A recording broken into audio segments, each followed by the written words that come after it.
Oh, we need to open the door again. That's where the ghosts live.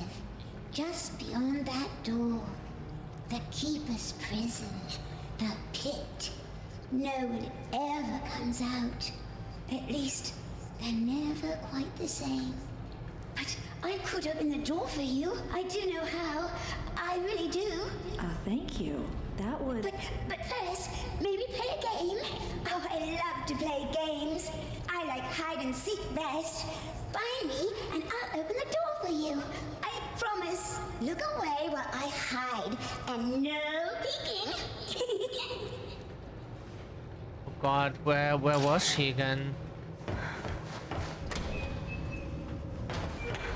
I don't remember.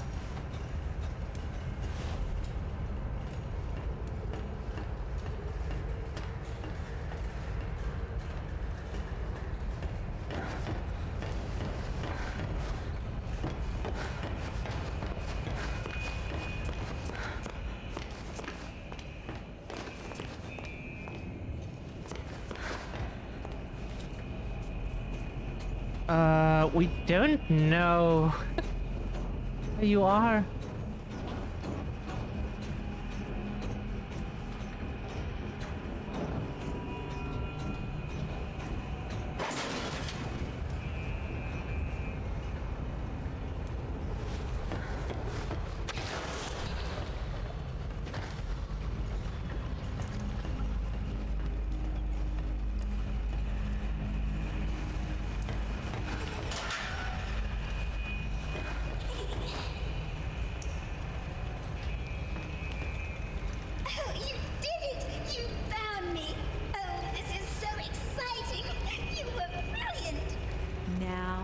Open that door for me? Oh, yes, the door. I think you'll find it's open now. Oh, and also, let me give you something. Something special. Just a small reminder of our game together.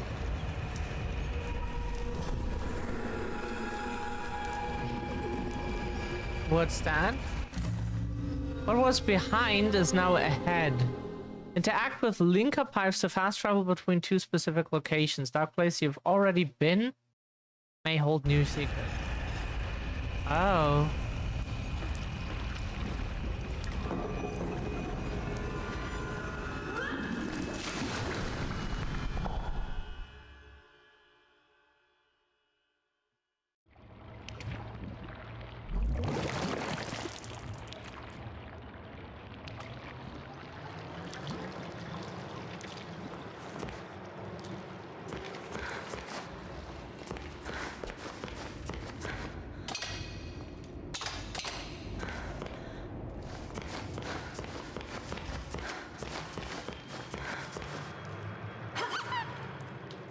Kid.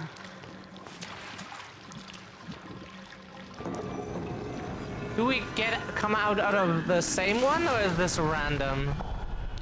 Please don't let this be random. That you can't select where you want to be spit out is... I think that should be a thing.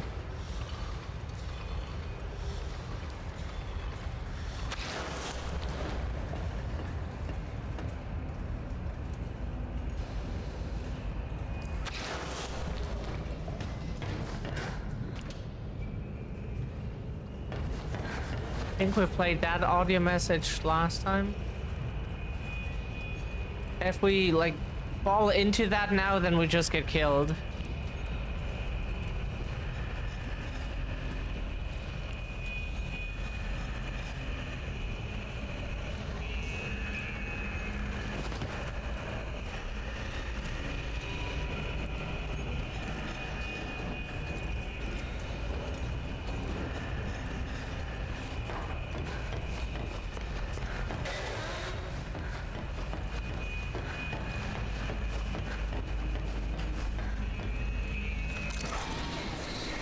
Jeez.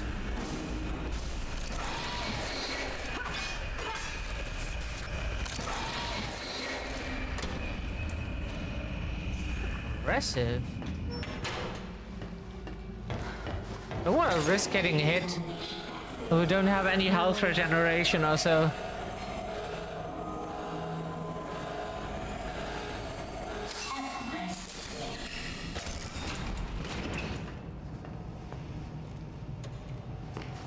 we been here? Doesn't feel familiar.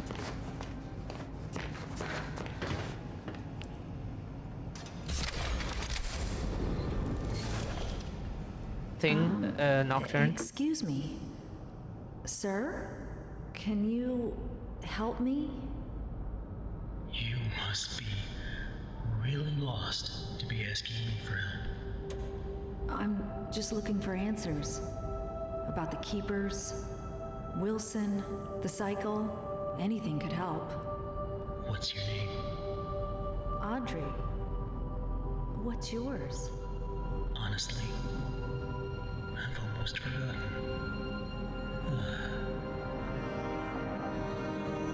My name is Henry. Have you been a prisoner long? When the Keepers think you're a threat to their plans, they lock you away. Forever. Still, it's given me time to think. Things like, if you haven't eaten in years, you might not be human. Why would you be a threat to them? I'm what they call a cycle breaker. Once upon a time, I knew how to start the cycle over. And when that happens, everything begins again. Completely new. Obviously, Wilson and the Keepers don't want that to happen. How did you do it? Reset the cycle? Turns out the Ink Demon himself is the key. This world is his, but even he must obey its rules. For now, at least. If you can get him to look at something very specific, it will reset everything. What is it? It's just a reel of film, labeled with the words, "The End." I can see it in my mind every day. They keep it upstairs in the pit. It's the real end, Chad. Maybe. The real ending. If I reset the cycle, we could make things better for everyone here. And what about you? I just want to go home. So did I. Good luck, Audrey. Yeah, in the first game you don't get to see what Henry looks like, the protagonist. Find me. But now we do here. That's him.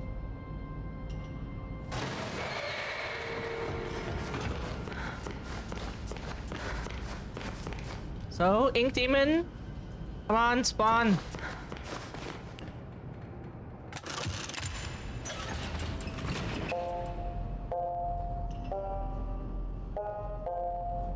Subject 418.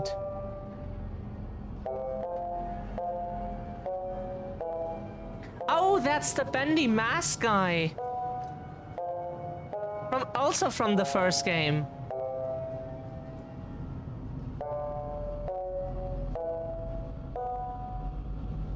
Spinning teacups. Okay. Yeah, sometimes they were actually in the form of teacups, yeah. But most of the time they were those little base cars or whatever you want to call them. But yeah, he's a villain in the first game. Oh, wow, you hunt. Rude. Fuck yourself. Let's get some healing. Where do we go? So confused.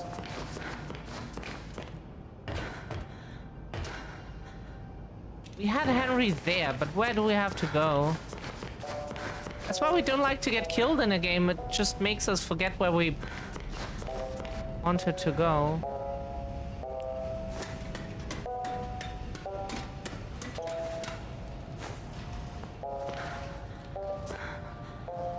We expect the Ink Demon to pop up at any point. Come on, do it already. We don't want to go anywhere where there's no locker nearby and then you pop up out of nowhere again.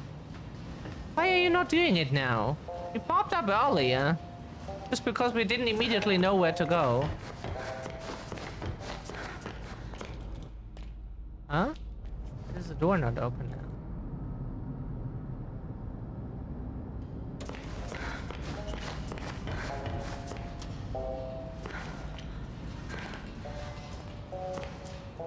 Oh, another security lock.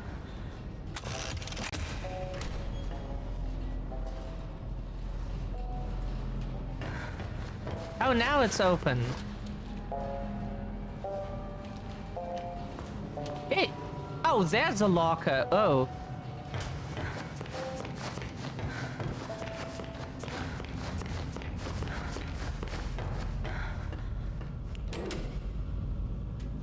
The ink demon always pops up when it's most inconvenient.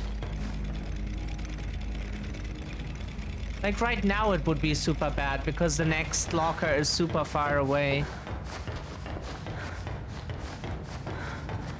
Come on, pop up so that we have a few minutes again. It's so sad that he is so Oh, there's the tool. That's one of the tools you use in the first game to spot hidden messages. Contraband. Yeah, of course, in Wilson's regime that is contraband, of course. Yeah.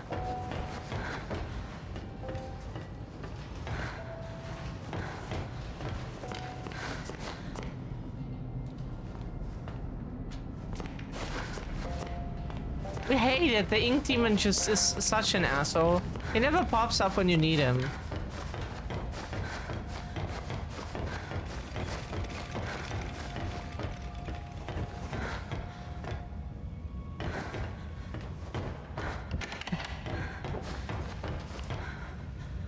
He never does it when you need it.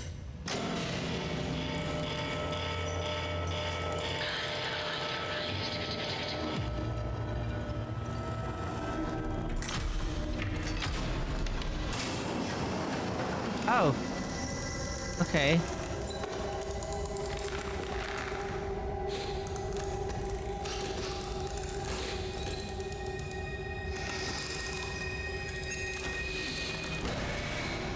Oh shit. Okay. What happens now? Yep.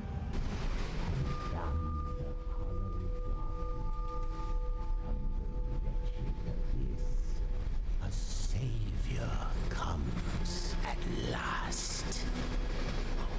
Wilson? Rest yourself, Audrey. You're still weak. The Keepers can be relentless to strangers. But there's nothing to fear as long as I'm with you. You're safe now. You did this to me. You brought me here. Turned me into this thing. This doesn't make sense. I've never done anything to you. Open your eyes and look around you. None of this makes sense. Drawn walls, nightmarish creatures, an ancient studio that died out almost 30 years ago. It's all fiction, utter nonsense.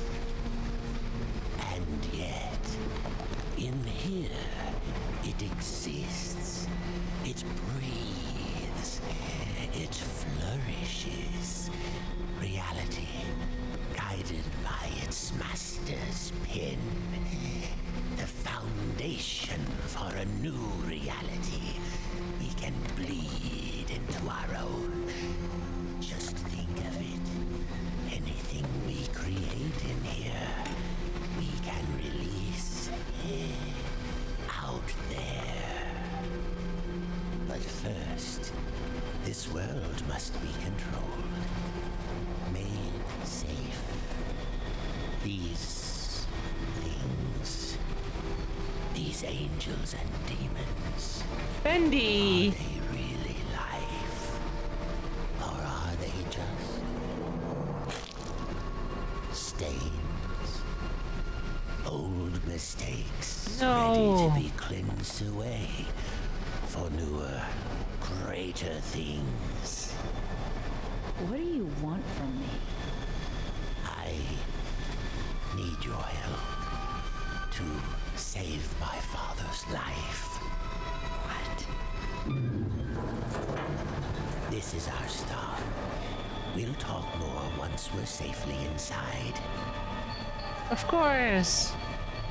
Take care, Cece. Thank you for being around, for lurking, and or what? English. Chapter 5, The Dark Revival. The last part of the game?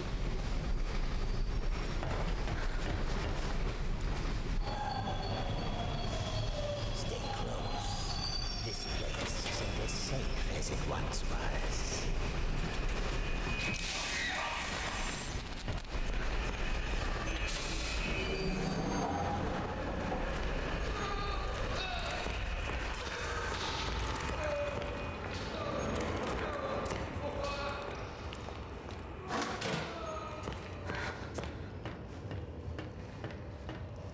The demon's evil continues to spread. Oh, much love to you as well.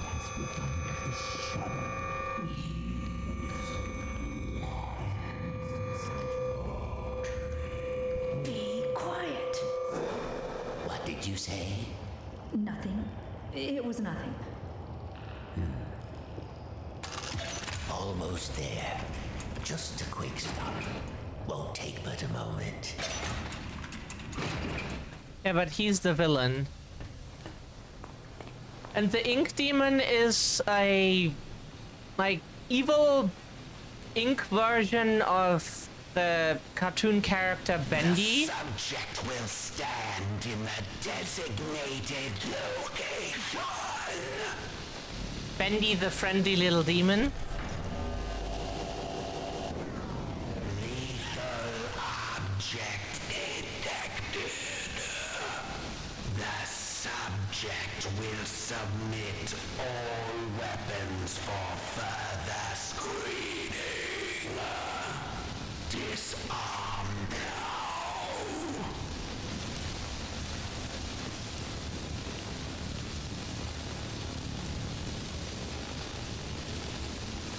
Oh yeah, the axe from the first game. Still for examination.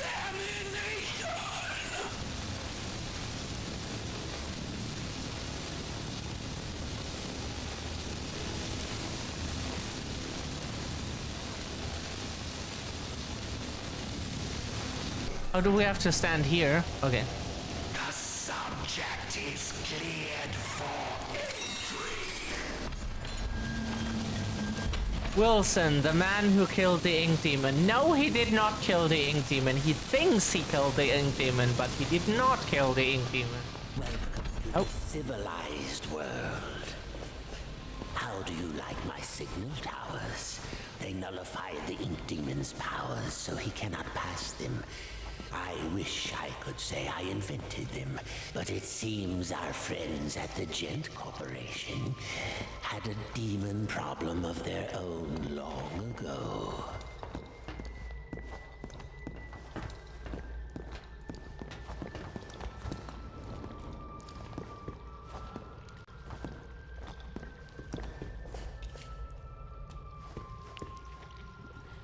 And now, my dear, if you'll excuse me, I have a lot to prepare.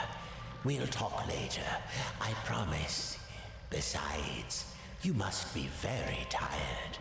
A quick rest will do you good. Betty will show you to your room. She's my housekeeper, among other things. You never actually killed the ink demon, did you? No, he's too powerful to destroy. So we okay. sealed him away. So he's aware. Trapped him in a different form. One that was smaller. Harmless. Bendy. It was a fitting prison. Although he seems to have found a way to free himself. But enough talk. We'll deal with that soon enough. There's some nice fresh blankets all laid out for you. You'll be dreaming in no time. Wait, Wilson? One more thing. If you needed my help, why didn't you just ask? Would you have believed me? Come along, and no more dawdling. This way now. Hi, cutie. How are you doing? Oh, you're here at last.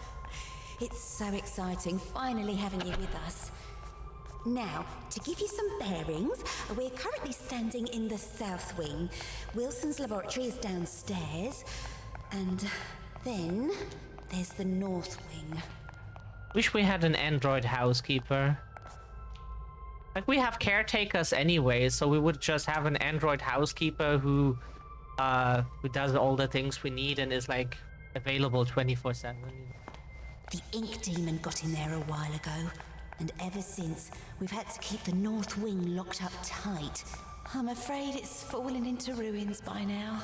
All those juicy, lovely books gone to waste. Only keepers go there these days, and they'll tear you apart limb from limb if Wilson isn't with you.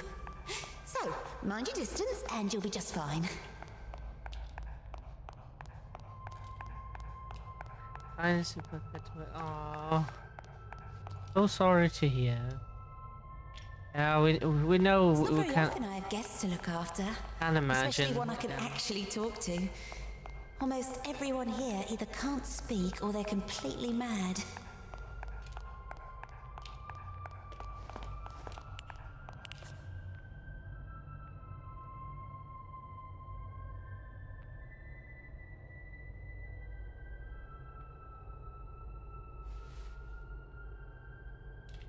All right, here we are. Best room in the house. You should see where I sleep. Ugh. But this room, just perfect. I saw to every detail. Bed is clean. The bathroom is on the left. Sorry about the stains. I did try my best to get them out.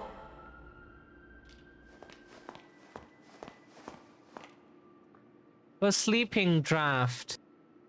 Pinch of salt, cocoa powder, chamomile, soybean, Gilson. Is that something that we don't know? Gilson? Mix everything in a glass and then drink with exactly 3 sips of water. Oh yeah, that's like the most neurotypical thing to do. 3 sips of water. You know that we chug a whole glass of water in one go. So what is 3 sips of water?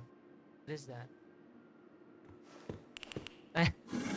We never drink just sip by sip a glass. That's what the normal folks do. And sit here too. Oh cool.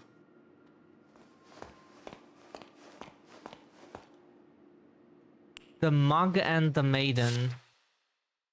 The Mug and the Maiden, Volume 1 by Sir Wilton Moore. Chapter 1. The Dangerous Forest. Once upon a time, in a faraway land, there lived a mug of cheese. But it was not an ordinary mug of cheese, as you would find in any home or kitchen of the age. No, this mug of cheese was a distant descendant of one of the 3 grand flagon kings. The same kings who had charged on horseback to defend their capital during the unforgettable conquests of the previous century. Which of these flagon kings he hailed from, the mug was unsure. But still, there was honor and courage in his heart. His family line heralded of deeds long past that had forever changed the course of history. Did he have a name? Of course. All mugs of cheese have names. This is common knowledge. Just as every fruit bat is really named Stanley. The mug of cheese was named Richter the Cracked. What a name, I can hear you say. Cracked indeed. This mug of cheese bears no damage that I can see. Fall silent, you small-minded bass. It's a type of fish, isn't it? For therein lies our intriguing story. Let's begin at the beginning. It was a hot winter day in the forest. One of these days where everything is dull brown. The lake was still, the birds had shut up, and the trees were but sticks in the overcast sky, save for a lone pine that skimmed the clouds above like a painter's brush.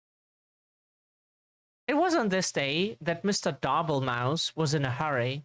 He had just been named as Vermin of the Year by the Society Brethren that lived under the old church, and it was customary for the honoree to bring fine port wine cheese to the ceremony. There were only hours to locate some of the precious cuisine. Fortunately, Mr. Dobblemouse knew exactly where to find it. The dark cellar below the governor's castle. But unfortunately, as he approached the loose plank of wood in the old wall, he failed to realize that the heavy rains that had come during the night had passed moisture into the plank, making it far heavier than usual. Thus, when he pushed the plank with all his might, it lifted just enough to push his body only halfway through. But his strength just couldn't contend with the weight of the plank, and his arms failed. The plank snapped back down, crushing him flat. After all, this story is not about Mr. Dobblemouse. Or had you forgotten the mug of cheese already? I can see how you might connect the two. Mr. Dobblemouse was, after all, looking for cheese, and we were talking about a mug of cheese just before. Sadly, I must inform you that there is no relation between Richter the Cragged and the rodent who is now nothing more but smushed guts inside the wall. Except that there is, for it was the death of Mr. Dobblemouse that started all the trouble. You see, when things die, they tend to smell, and that's just what Mr. Dobblemouse did. But that's not all. His body, pinned between the outside and the inside of the wood wall, had made a perfect passage for the hot winter wind. The wind therefore carried the stench of his decaying mouse carcass deeper into the governor's home. Like a snaking, twisting wisp of terror, the smell settled into a little tavern near the courtyard of the castle. Here, soldiers would spend many long hours when there was no bloodlust to soothe with battle. Strong ales and red mead filled the menu from back to front at this rustic, medieval, greasy spoon. Mostly, the customers came to look upon the barmaiden, Maxine, who was actually named Rita. Rita was, by far, the best-looking creature in all the governor's county. There was a beautiful deer woman just over the hill, but no one knew that. By day, Rita scrubbed her tavern so clean you could eat off of it, which was fortunate as it was a place you indeed would be eating, since it was a tavern. By night, she served her customers with charm, grace, but mostly with drinks. Did I mention that Rita was married?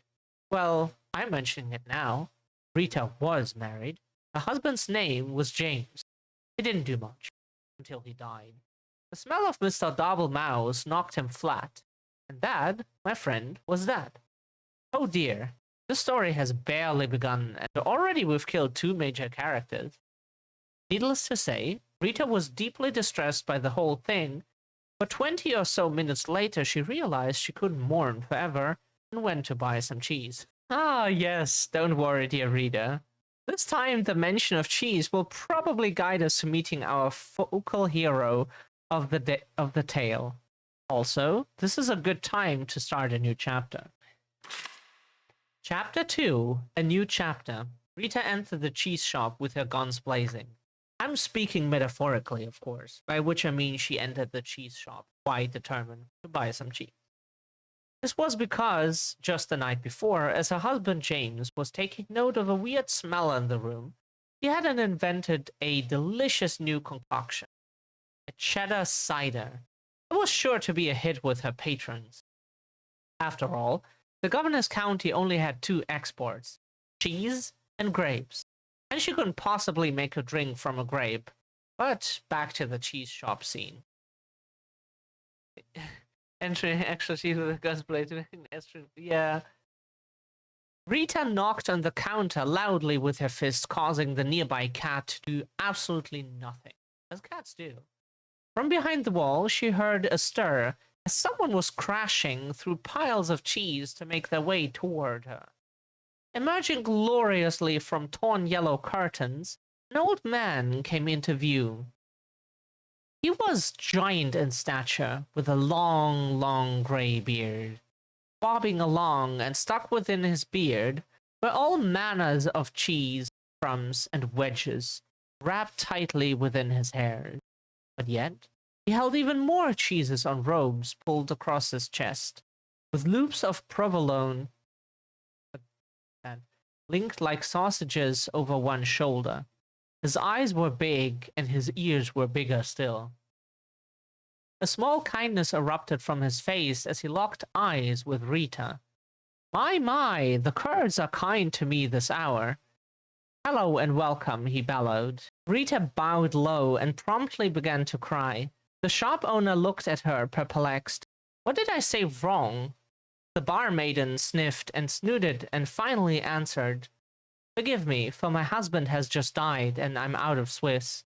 I'm going to pause now in the story to ask myself why Mr. Doublemouse went to the cellar in the governor's house for cheese, if there was a cheese shop nearby. I think it's best that we overlook this glaring problem in the plot, don't you? Now back to the story at hand. Rita purchased a large amount of cheese from the shop owner. She bought cheese wheels and cheese melts and cheese slices. She bought cheese whistles and cheese bread. She bought cheese paper and cheese sandwiches. She bought so much cheese, in fact, that she had lost track of all she had obtained, and just dumped all the fromage into a large burlap sack for the return journey to the tavern. Goodbye, Rita, the shop owner called as he waved farewell. Goodbye, Daniel, she called back. His name was Murray, by the way. Overburdened by her treasures, Rita made her way home, following the main road to the castle. But, as it always happens, the road was now under repair. A man with a skinny mule was plowing up the dirt so that he could put down new cobblestone. 4 of his associates were standing by, watching him. The job would only take a few years to finish, but Rita was in a hurry. So she followed the detour sign that told her to take a different road to her left. Unfortunately, no one could read in the governor's county, so she went right instead. The mishap took her deep into the forest, where absolutely nothing of interest happened. Except something of interest did happen. As she trodden through the forest, a sack of cheese weighing her down, muttering complaints all the way, little did she know that danger lay just ahead. This danger was cunning and dangerous, and had one of those out-of-place eyebrow hairs that drives you nuts when you're talking to someone who has one. This danger we will call Bernard, the big ugly lizard man who wears a blue cloak. Bernard didn't often have visitors in his house. This was because he lived outside. Also, he was rather fond of human flesh, which made him very unpopular.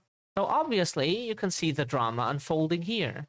The beautiful but tired Rita huffing and puffing up the winding path as she approaches a certain doom. Bernard, watching from behind a nearby tree, licking his lips. Oh, the tension is tense, is it not? At this point in time, we must pause again to ponder all the possibilities that can happen now in our story. 2 characters have died already. Surely a third wouldn't hurt anything?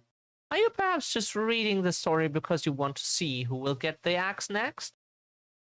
You are a little warped. Do you know that? Oh, not just a little. Well then, let's see what happened next.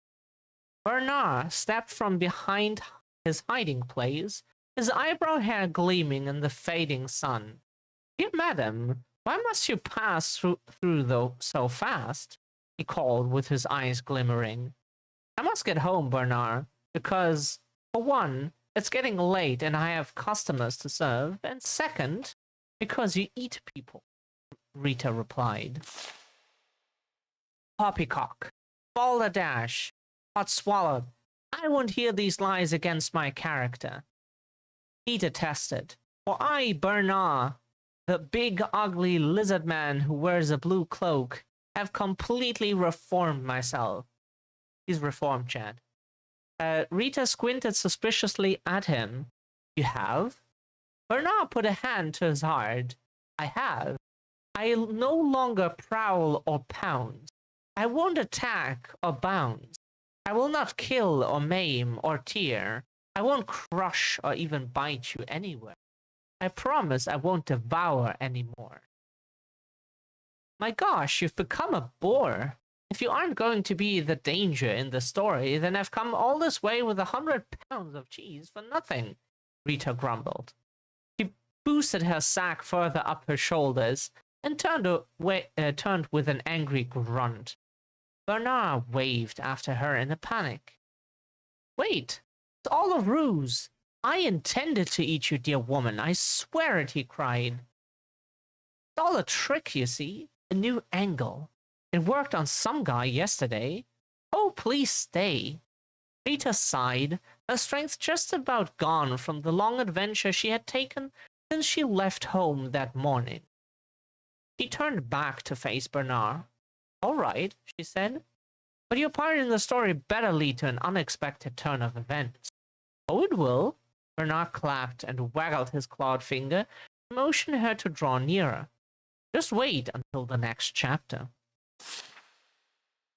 Chapter 3. The next chapter. All looked quite dire for Rita. Bernard had her within his grasp. Surely it would just be mere moments before his jaws collapsed upon her head. Oh, what a horrible end for Rita. Needless to say, I am worried for her. But, as luck would have it, miles and miles away, 20 years earlier, something amazing happened. 2 mugs of cheese, Gouda and a mozzarella, welcomed their first son into the world. I don't think I need to tell you his name. It was Dave. No one liked Dave. After that, their second son came forth, Richter the Cracked. Just called Richter at that time. Richter spent his early life, but by the way, this name here is not written like the Richter from Castlevania. It's different. How Richter spent his early life stealing cowbells and putting them on skunks. This way, people always knew when danger was nearby. Needless to say, Richter was one smart mug of cheese. But all could not remain perfect forever. And suddenly the great skunk famine began. Richter found his world in array, and he sought a new purpose. Fortunately, there was an opening in the governor's county for an adventurer at the time. And since he was a descendant of the three Grand Flagon Kings, he was boosted to the head of the line. Because, as we all are quite aware, even in olden times, it's not what you know, who you know. Thus the adventures of Richter began. He braved deep dungeons. He slayed the great beast. He climbed the highest mountain peaks. He sailed around the world despite the fact that he didn't own a boat. Richter was truly the stuff of legend. But did I mention the curse? Yes, fair readers, there is a curse. Fiendish and terrible curse. One morning, while Richter was in the governor's county, he came upon a witch named Witch. This witch had just pulled a pound cake from her oven, where she then proceeded to start ingesting it, right there on the front walk of her home. At once, Richter knew this creature was pure evil. Eating cake this early in the morning, and without ice cream? This was truly a fiend that needed to be vanquished. Richter jumped a fence and pulled his sword. Would you like some pound cake? The witch offered. It looked quite delicious. Richter would not let himself be seduced into early morning cake, so he approached closer with his weapon at her throat. The witch began to sweat, the mouth full of crumbs. I also make a mean scone if you want to wait. Now no gentleman or gentle monk could refuse a good scone. So Richter withdrew his sword and patiently waited for the witch to create these new buttery pastries. But what he didn't know was that the witch accidentally had bumped her table and had added within the mixture a vial of cursed liquid. See?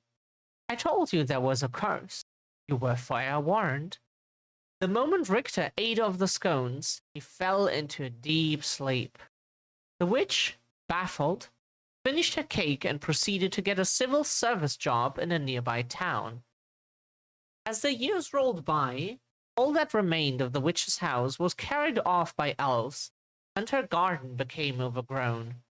This left only Richter, asleep in the forest, with no end to his dreaming in sight. But the story thankfully does not end here. For, as luck would have it, a giant covered... Sorry, The words just pop into place. A giant man covered in cheese with big eyes and big ears wandered past the sleeping mug. In case you've forgotten, this was the cheese shop owner, Murray, sometimes called Bill. Unable to resist cheese of any kind, even a mug of the stuff, Murray took Richter to his shop and set him on a shelf. Here Richter sat for many years until this very fateful day. You see, in Rita's haste to gather up all the cheese she had purchased, she had swept a few things that did not belong to her in the sack as well. These items included the cat on the counter, a personalized pen, Murray's cash box, I think she'll be hearing about this one eventually, and last but not least, Richter himself, still deeply asleep. So now that our two stories have come together, let's discover what happened next to Rita and Richter in the climax chapter. Chapter 4, the climax chapter. It was the same hot winter day in the forest, and Mrs. Dobblemouse was finally starting to get concerned. Just down the road, Rita was being drawn toward an almost certainly bloody and horrific end to her life. Bernard was just moments from taking her within his lizard jaws, and mere hours from trimming his eyebrow. Rita stood her ground. She was no damsel in distress, but simply a person who was pretty darn tired by this point. She pulled the burlap sack of cheese from her body and swung it hard with every last bit of strength she had left in her.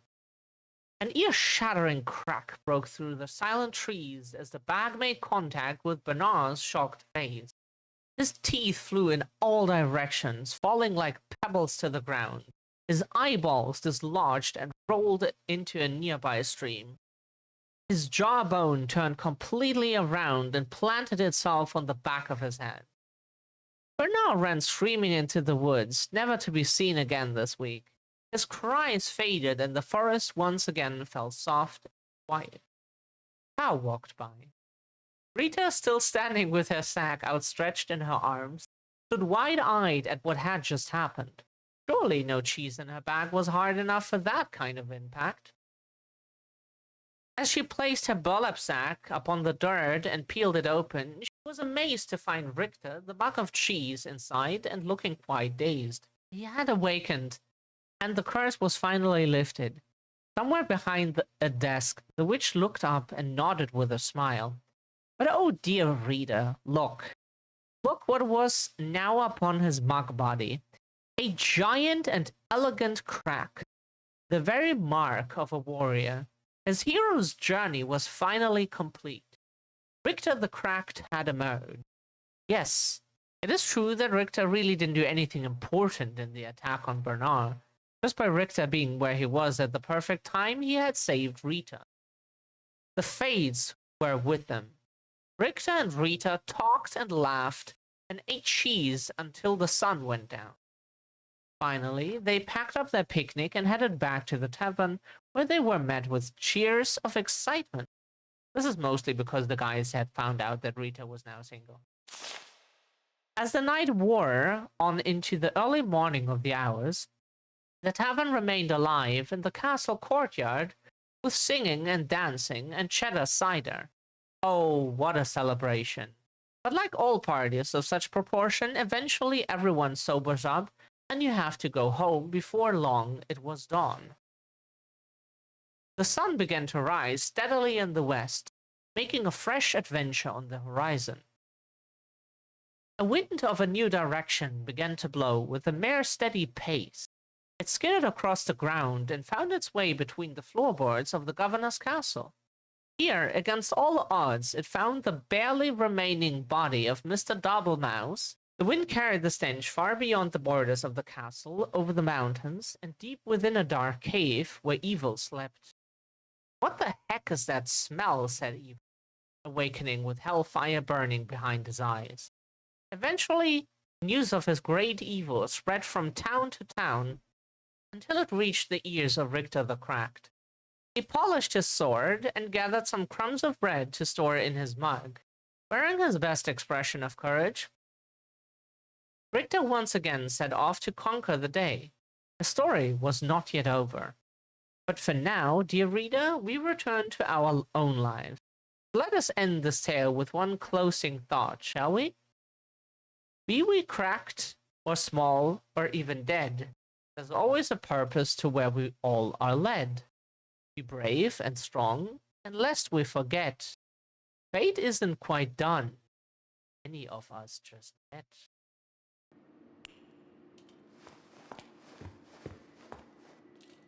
Okay, oh,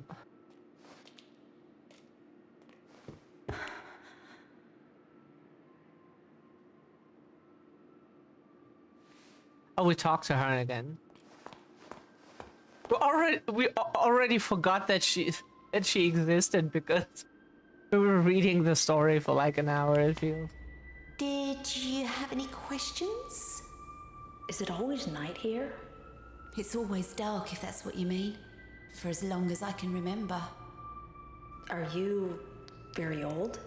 No. As far as I understand it, I'm something quite new. Although, I didn't turn out the way I was supposed to. One in a long line of failed experiments.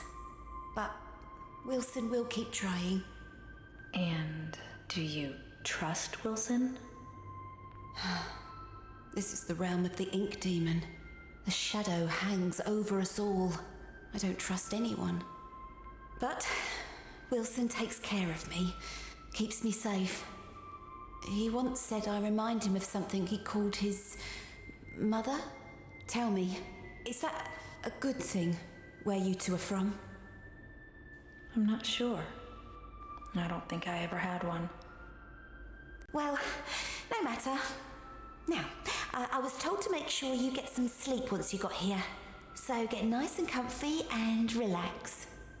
I left something on the table that might just help you nod off. It's my own recipe. Works very fast. Just follow the instructions. Carefully. Thanks, Betty. Of course. If you need anything else, I'll come straight away. I'm always up.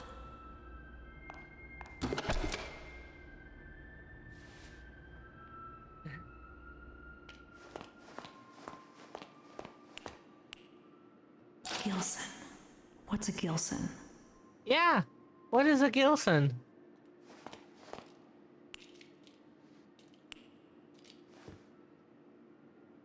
Soybeans, salt, chamomile.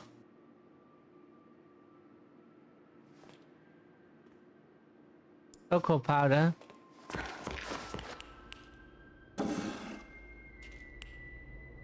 Oh, we thought that was one of those benches that you can open. Because, like, if we had a bench like this in our room, or like 1, 2, 3, then those would be things where you can put stuff inside. Like, sure, people can sit there, but also that there's stuff inside. It's a classic for reasons. We just don't have the space to put things like that anywhere.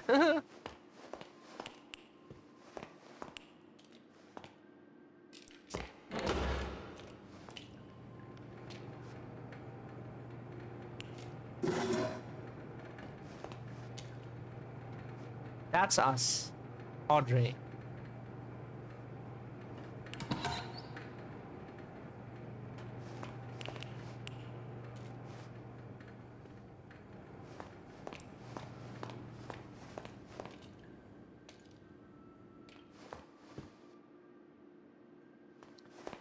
What else can we search?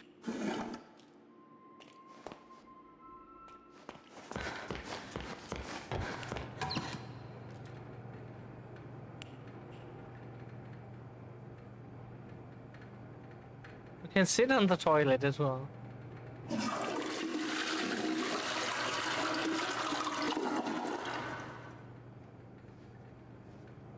Cannot go there.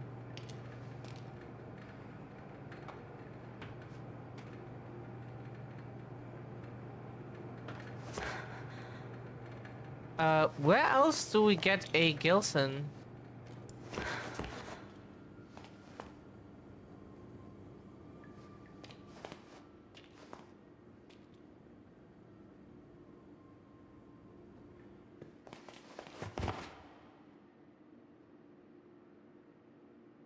Uh...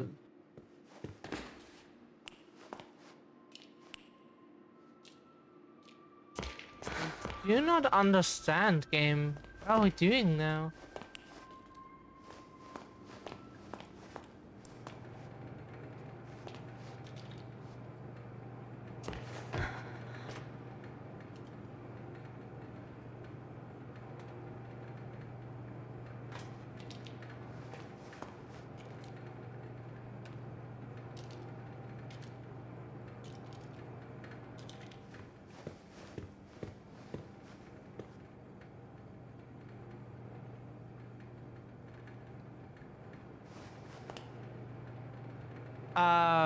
We're out of ideas, game.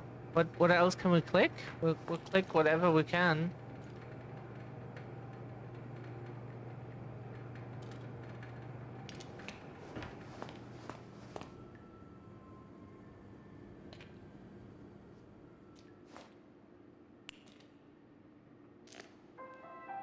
Only this left.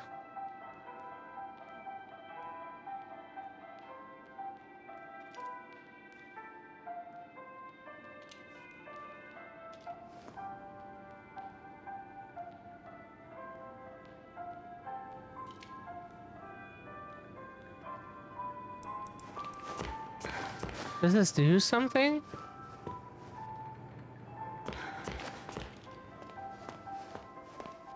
Where do we get Gilson? Oh, we can leave the room. Thought we were not supposed to.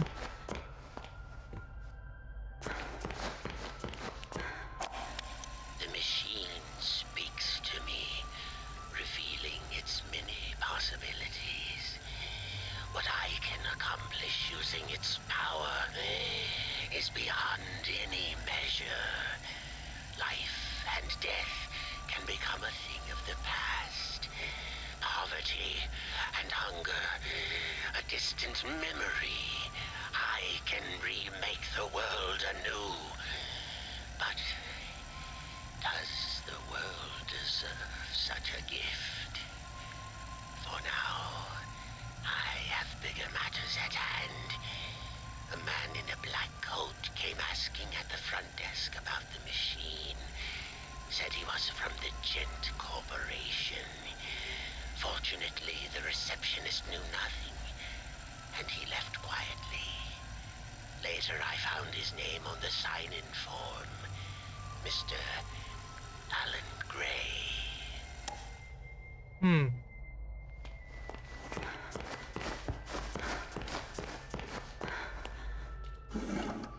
Yeah, the Gen Corporation is basically the... But Joey Drew Studios is the one that made all of this cartoon stuff and is responsible for this world, basically. The Gen Corporation is the cartoon do-it-all company, the Acme. Yeah? All kinds of technology, all kinds of everything.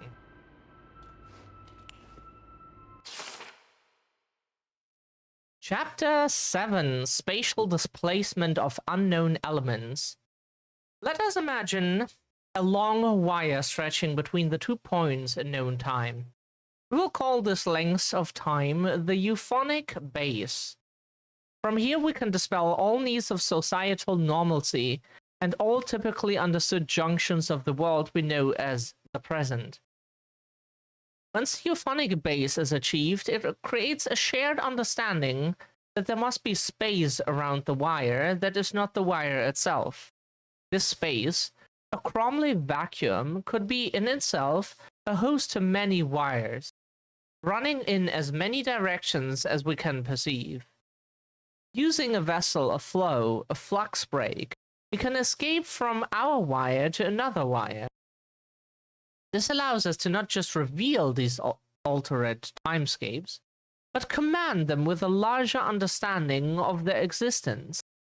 Further still, in theory, we can bring elements of one world into another, placing matter into a new state regardless of the current host's wire's rules. The reality and function of the elements become a new euphonic base. Well, that didn't tell me anything.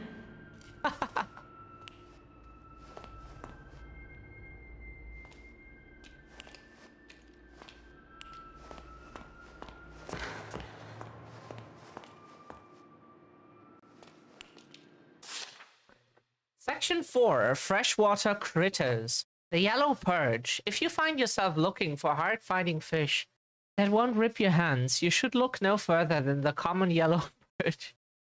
The freshwater fish is always quick to bite anything they can get their jaws on. The best way to catch yourself one is work your bait, worms, minnows, or larvae, toward the bottom of the water and guide your line back up. You don't need much seasoning when it comes time to cook it either. The flavor of the yellow perch is built right in. Good eatings. The Gilson fish.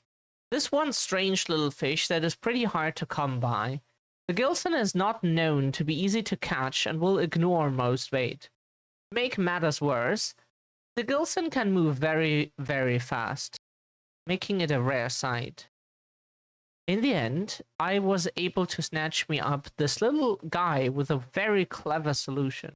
Apparently the Gilson is sensitive to sound vibrations, will go into shock upon hearing some sweet music. So crank up the tunes and this fish will be easy to grab. Crush up the Gilson into powder and stir into water for a powerful, soothing drink. So I'm looking for a fish? There's gotta be one here somewhere. Chapter 9, Simple Snacks. You are in a hurry, like I always am. You don't have time to put together complex or large meals. Fortunately, we have some scrumptious and simple recipes that satisfy and take no time at all to prepare. People will ask how you made these so fast, and you can just sit back and smile. Saucy Cheese Buddies recipe. Take a loaf of leftover Italian bread and slice it into 4-inch strips. Lightly butter your bread strips on one side only and lay them face up on a baking sheet. Toast in your oven for 2 to 6 minutes at 400 degrees. That's if we do that with our oven, that very much will just kill the bread and make it unedible. Or just until they begin to brown. Sprinkle a thick layer of mozzarella cheese over the strips and leave them in the oven for just a minute or two to melt the cheese. Remove and serve with your favorite marinara sauce, or spice things up with a little ranch dressing. Quick, easy, and super tasty. Next page, chocolate bacon soup. We don't know anything that would be that high.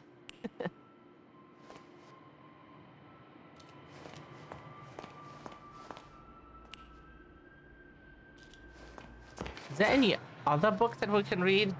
Yeah, 400 degrees Celsius is ridiculous. You don't bake anything in that. That's hot.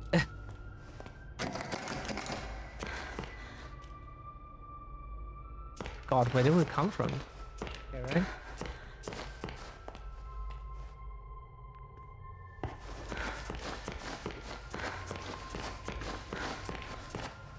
Like our pizza yesterday, for example, we think it was yesterday. Like it's 220 that we put the pizza on. That's already more than twice as much as the boiling point of water. So that's what you set your pizza. Oh no! We did run the other way. Fuck. That's the thing with this game. Everything looks the same. You have no fucking idea where you're going.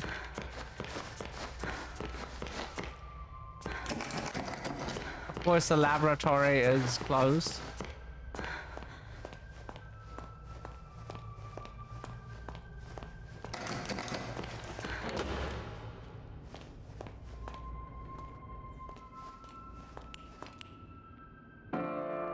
Maybe if it was closer.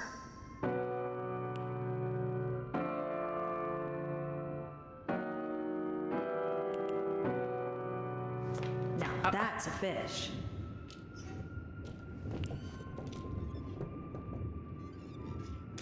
He's too fast.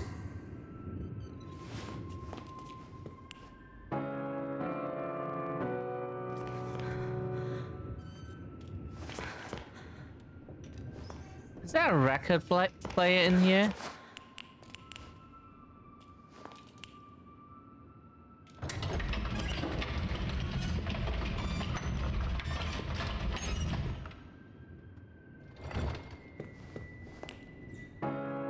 That did it. Looks like the fish is asleep.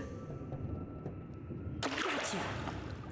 You can't get away from me, you little stinker. Hello? I forgot the Gilson again, didn't I?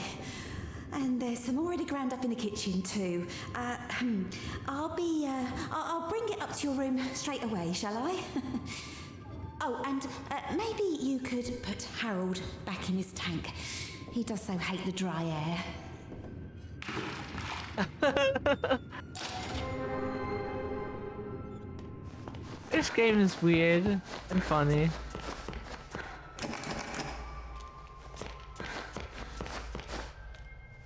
He lives in a nice house.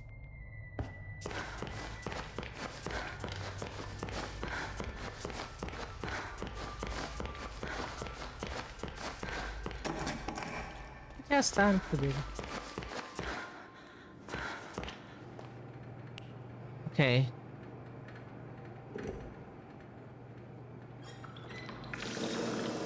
Now, just 3 sips of water. 1. That is ink, isn't it? 2. That's not water. 3.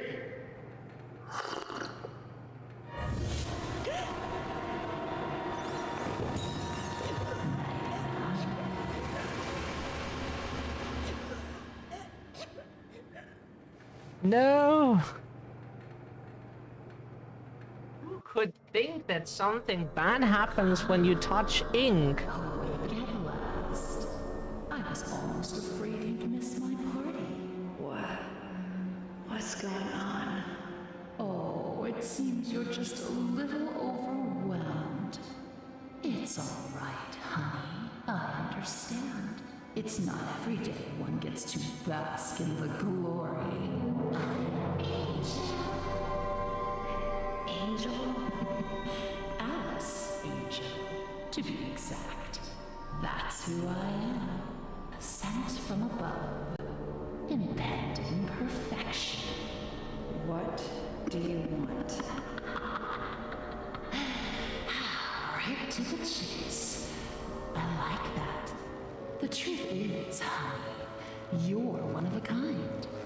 And to put it bluntly, what I want is your face removed, your skin peeled away like paper, and your insides torn out and tossed onto my table. Custom parts, ready for my delicious harvest. And with your generous sacrifice, I'll be beautiful. But for now, let's have fun. Plenty of time for a bloodbath later. Ooh, how about a game? Let's all play a game of riddles. Riddles? What a wonderful idea! No. All right, honey. Here's the deal. Behind you is the door to freedom. But it will only be opened if you solve my little puzzle and return to your special chair. Then I'll throw this heavy switch here. If you get the puzzle right, you walk away. Get it wrong, you fry. Let's begin.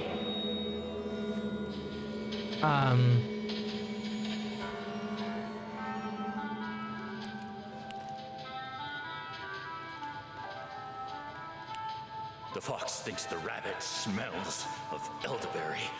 I couldn't see them sitting together. No, no. The bird won't have anything to do with the rabbit, but I hear he likes to court danger by sitting next to the fox. Sorry. We're supposed to remember, like, all they said. Vocal instructions. Oh, Lord. The rabbit never sits with the bird, but he loves the playful company of the bear. The fox has always hated the bear. They never sit next to each other.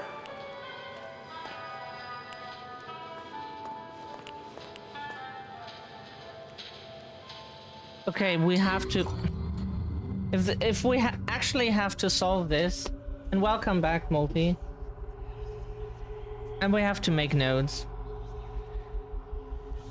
How many are sitting there? 1, 2, 3, 4, 5, 6?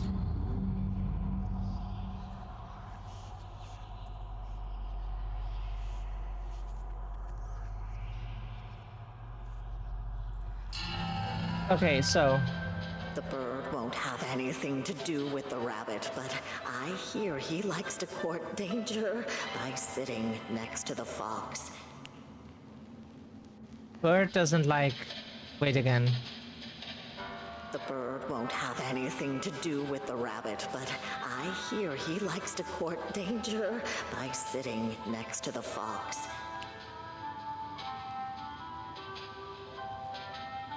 Bird... Rabbit... But likes... Fox? The fox has always hated the bear. They never sit next to each other.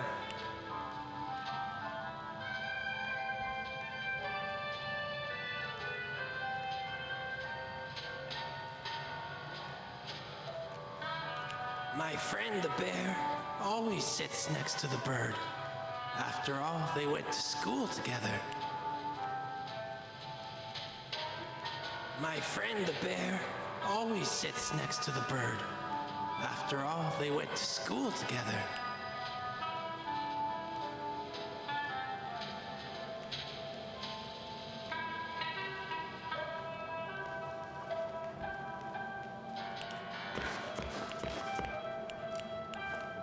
The fox thinks the rabbit smells of elderberry. I couldn't see them sitting together.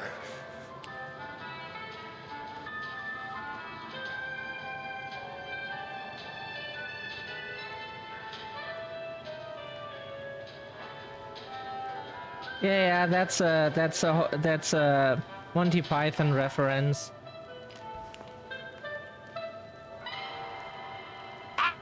Fart in your general direction. Your mother was a hamster, and your father smelt of elderberry.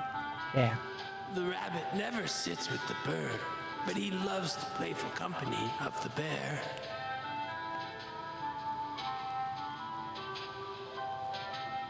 The rabbit never sits with the bird, but he loves the playful company of the bear.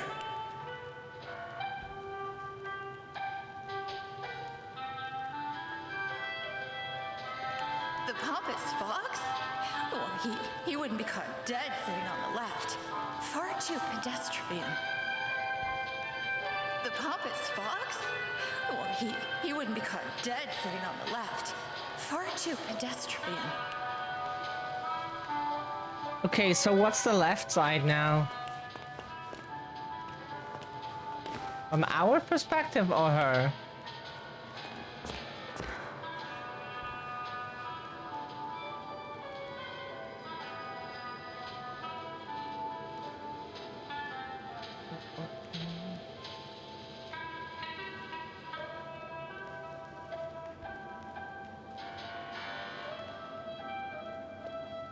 Okay.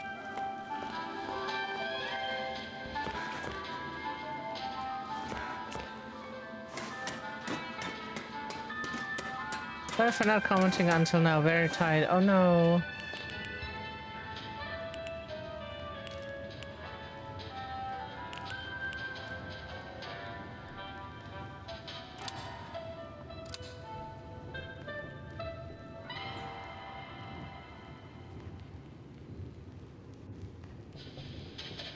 The fox isn't on the left. So let's put the fox in here. Fox hates the bear.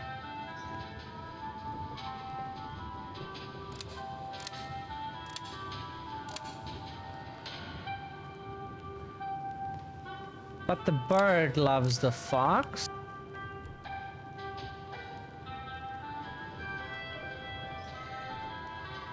Bear and bird are friends. Rabbit doesn't like the bird, but he likes the bear. That will make sense.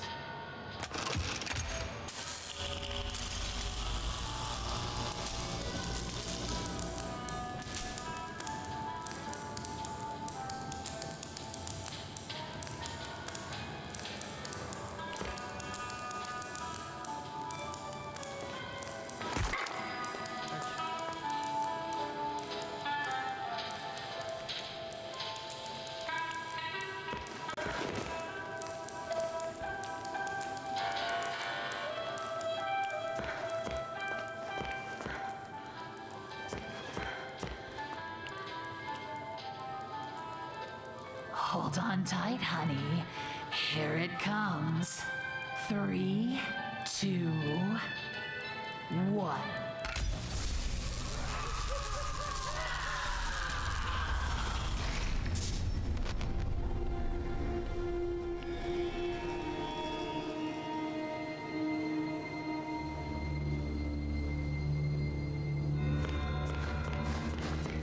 Why was that wrong?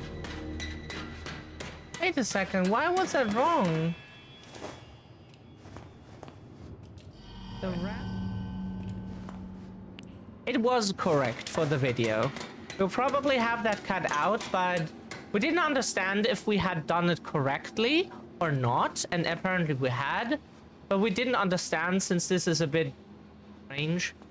And it's supposed to be a reference to Five Nights at Freddy's, and it contains a reference at least to Monty Python and the Monty Python's Holy Grail movie. So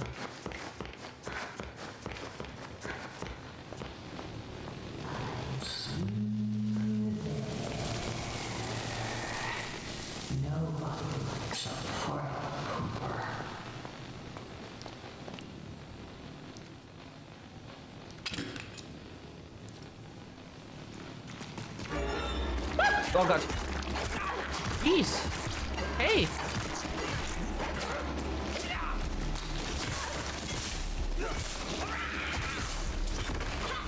Jeez. Really got us there.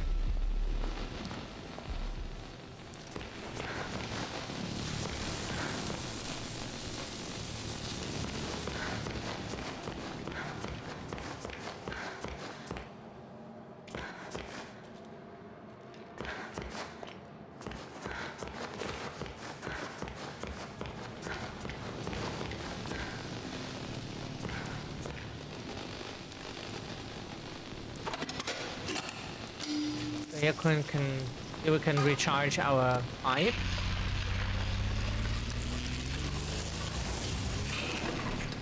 I have so many batteries. Oh yeah, we definitely need healing.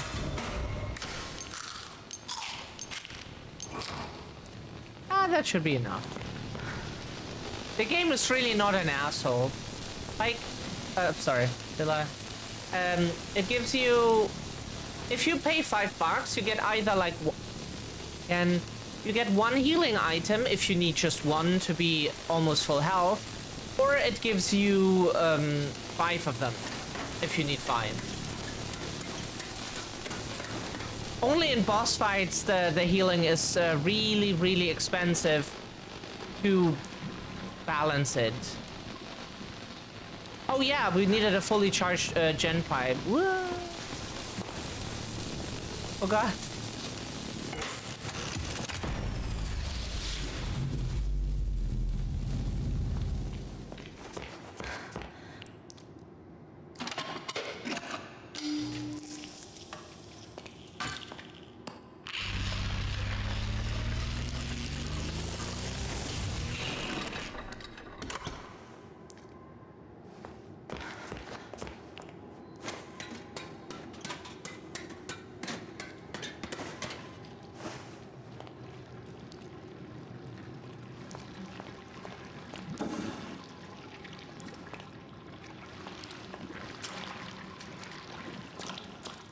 What did we do with that now? And we could... It might have killed us if we went here. Because probably that. That's why we powered it down, to just not take the risk.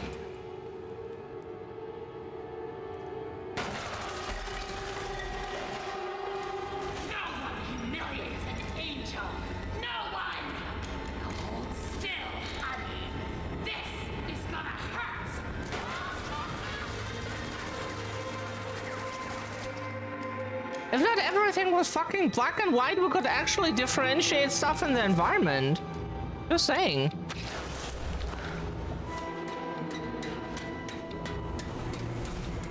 Stop hiding! Start dying!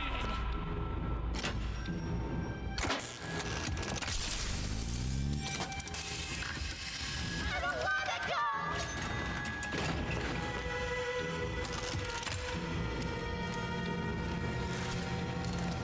Just want to be beautiful! Help me be beautiful!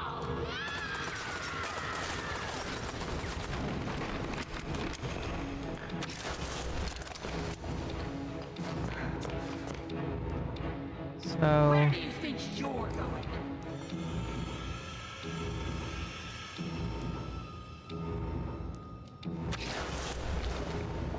I know you're out there! That's what we mean, like... What? No, not filler word. Ain't Oh. stealing my spotlight, honey!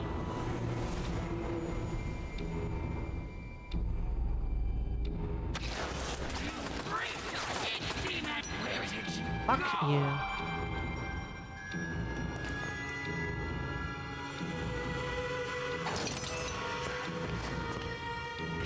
Come out wherever you are! Okay.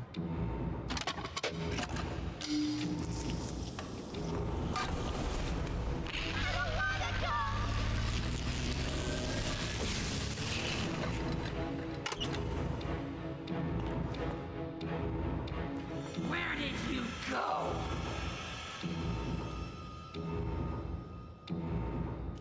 What do we do now? That's a question. Are you hiding from me? That's precious.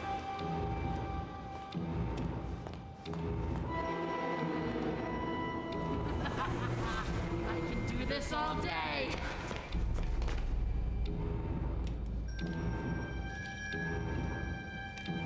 Where do you think you're going? It's just this bench, but... Stop hiding! Start dying!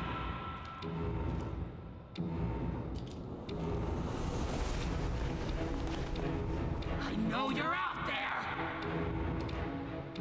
What do we do after we flick the switch and then what?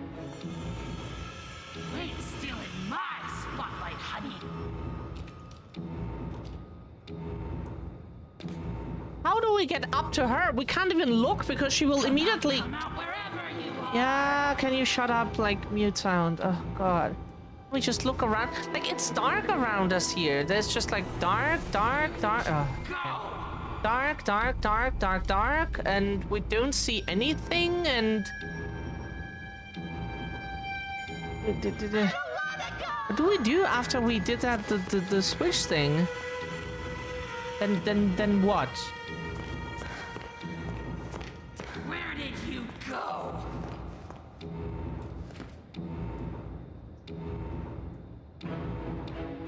Like, what do we do afterwards? What did that do?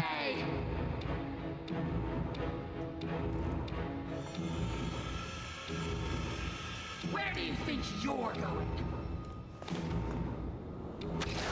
Ah, there you are! Stop hiding! Start dying!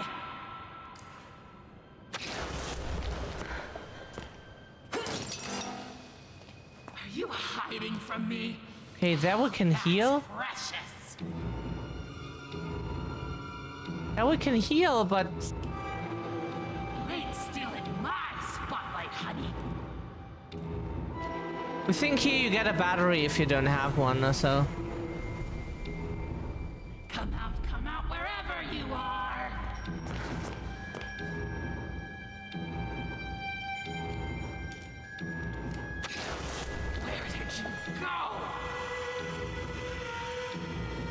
Oh, yes. Oh, up there. Sorry. Oh. You, jeez, woman. What? Why did that not work? What happened, Enchant? Where did you go? Are you serious? No, you're out there. Why is that not working?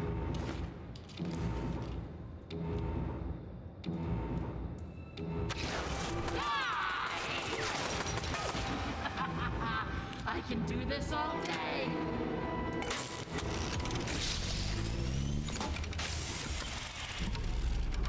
Where do you think you're going?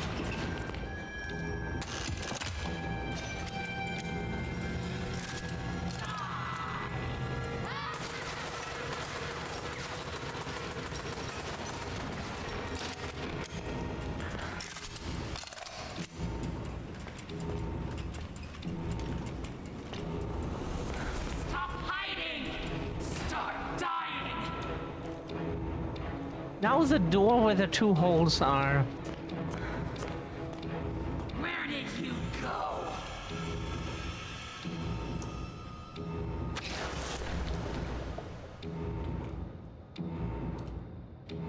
Come out wherever you are!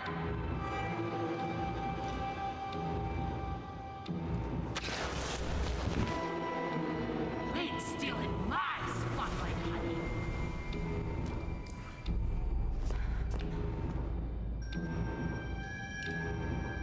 Are you hiding from me? Oh, that's precious. Is it here? Where did you go?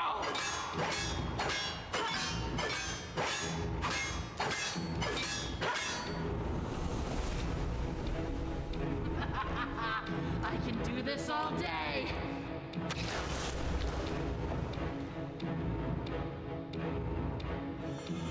I don't want to go.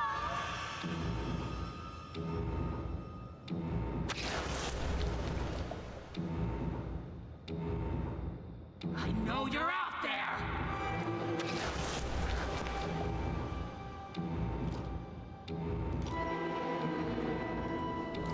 Where do you think you're going?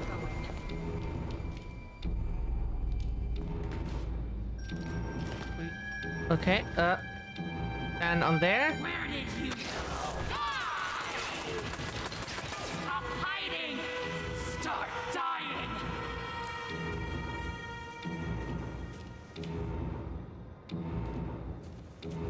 Come out wherever you are!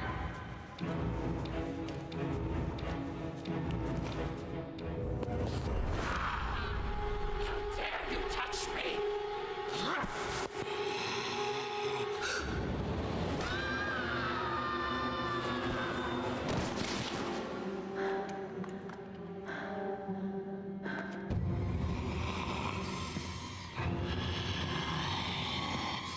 Final curtain, baby.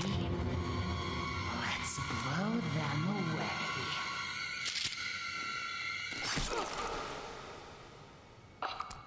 Again, like in the first game. And same person. Face. You have my face. It's our face.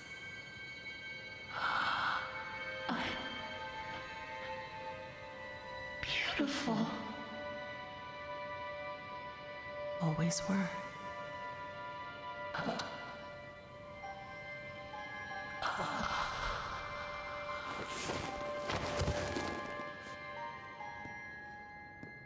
Why does this feel so familiar? Are you all right, Audrey? Alice, I cannot begin to tell you how good it is to see you. And this must be your wolf.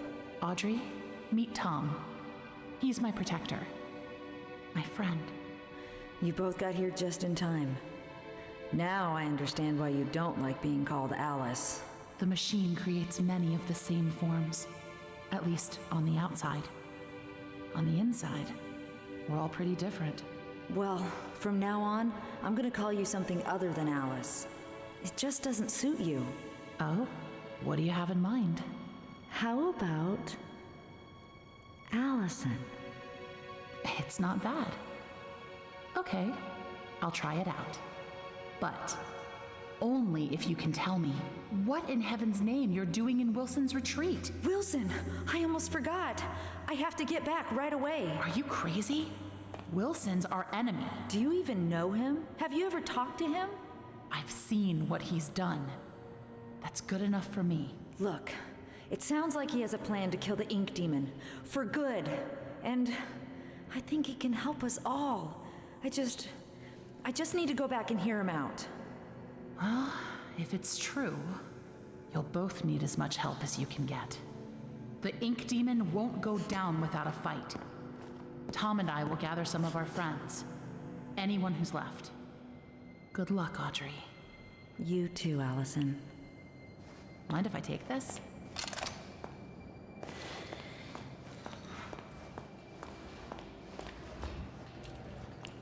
Yeah, she even said like she even said it feels so familiar. Beautiful people run this world. The people that run. Okay, maybe this one, not the real one. Because they're ugly on the outside and inside. If you can have brains or talent, you may just sneak through the gates. But with a pretty face, every door opens. The crowds bow to you. They ask your name. They want you to attend. They ask you to speak. A silky voice with gorgeous lips is everyone's weak spot. I was reborn with my perfection stolen from me. To get it back, I ripped this rotted world apart. Angels are beautiful. Angels are beautiful. Alice Angel.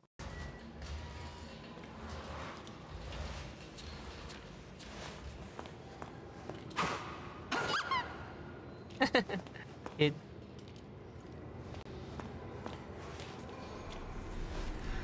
Or a splashy. Or Tom?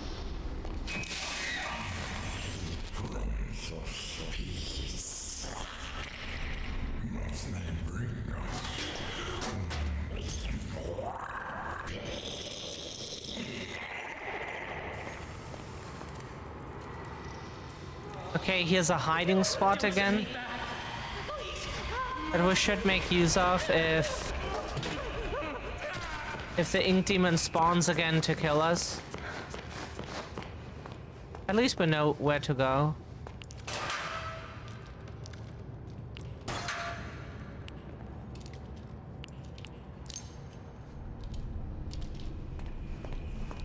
Collected 2 slugs. Oh, those we cannot destroy. Okay. Or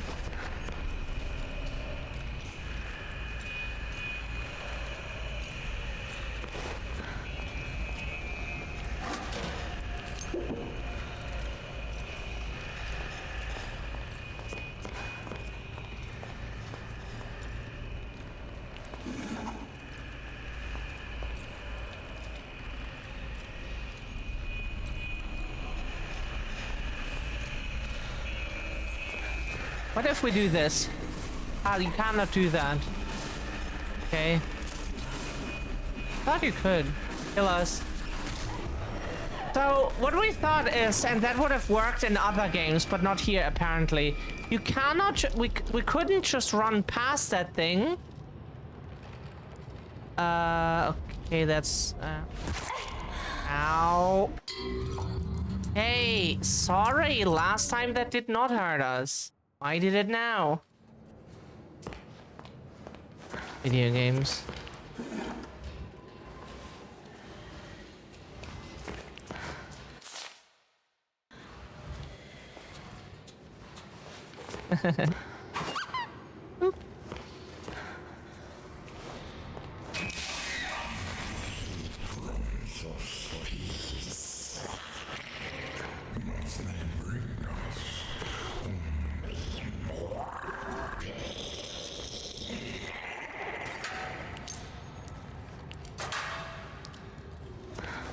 Okay, so every item drop is fixed.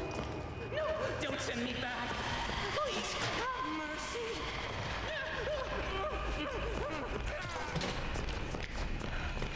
You run past the thing.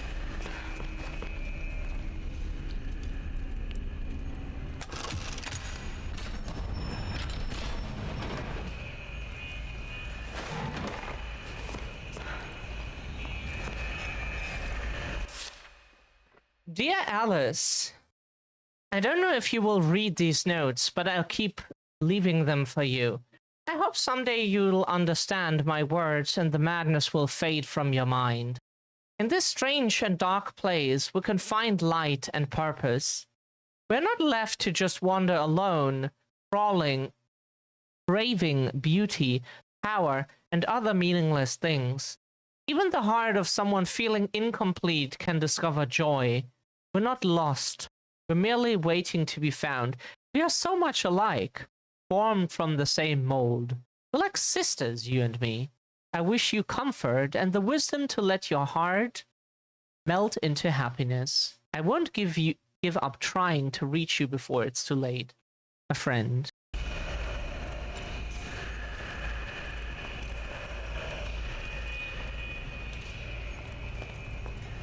What is here? Woo!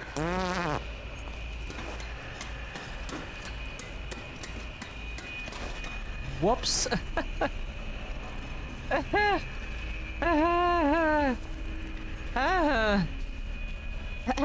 Did not think he was... Okay. They said he killed my lord. They said the ink demon fell.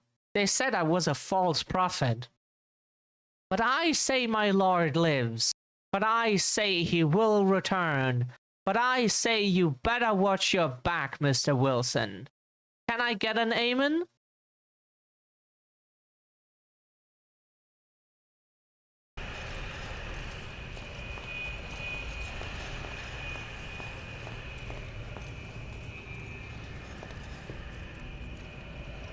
Oh.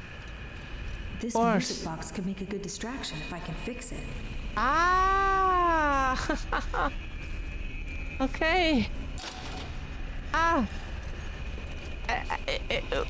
We did not see that because that did not look special in any way. Bitch.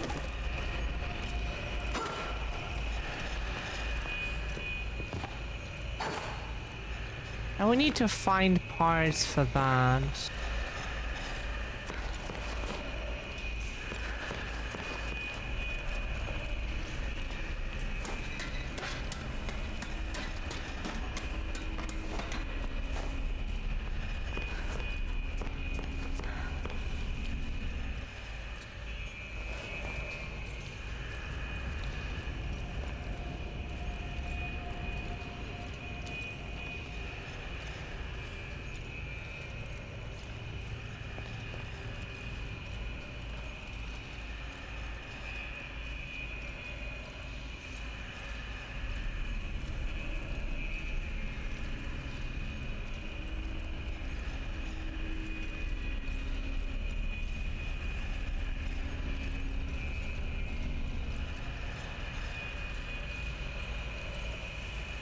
Okay.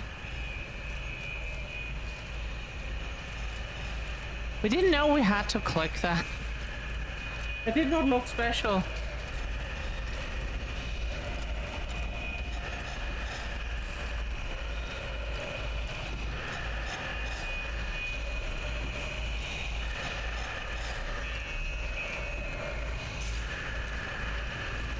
Well, we do love those classical music boxes. The Silent Hill 2 music box melody is our phone ringtone for reasons. But in this game, most objects are just like here. This is not interactable. Most stuff isn't, so we wouldn't have thought that the music box is special in any way. We don't need like the yellow painter, but just give us like some clue why that thing is special. In some way, like tell us in some creative way that is special, that thing.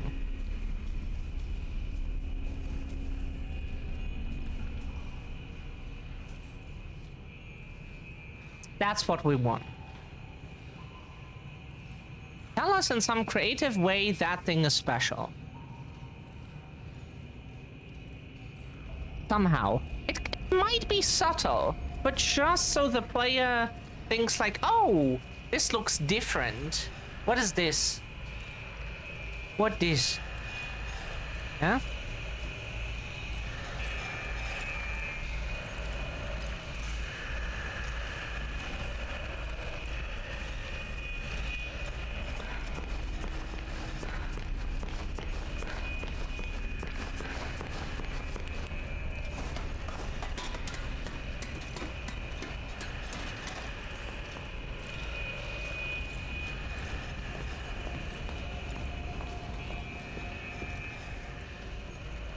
Is what?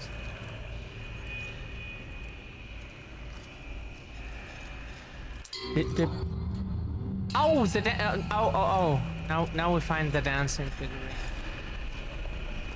Where is that thing?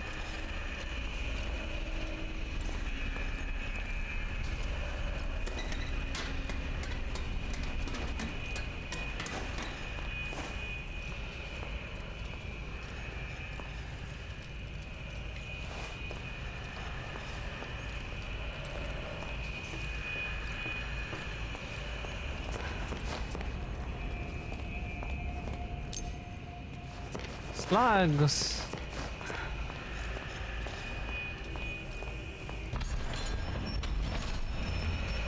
Oh, now that door opens. Okay.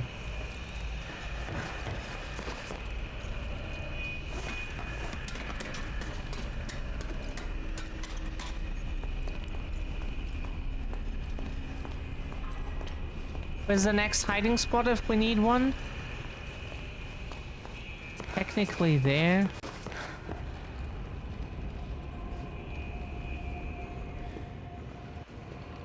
What is this? Orbs?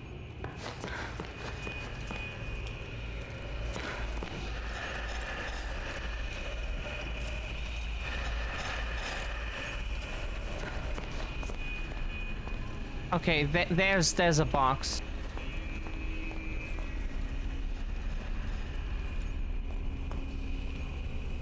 Okay. In case we need it, there's a box.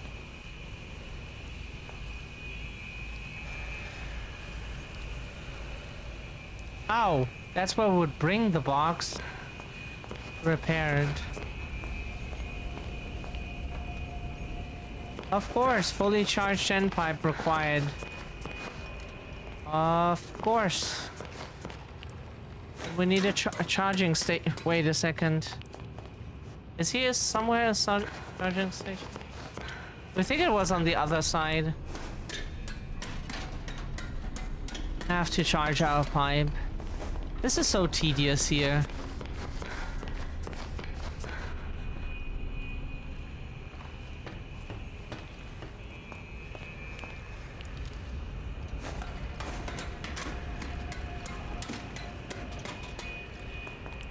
Ah.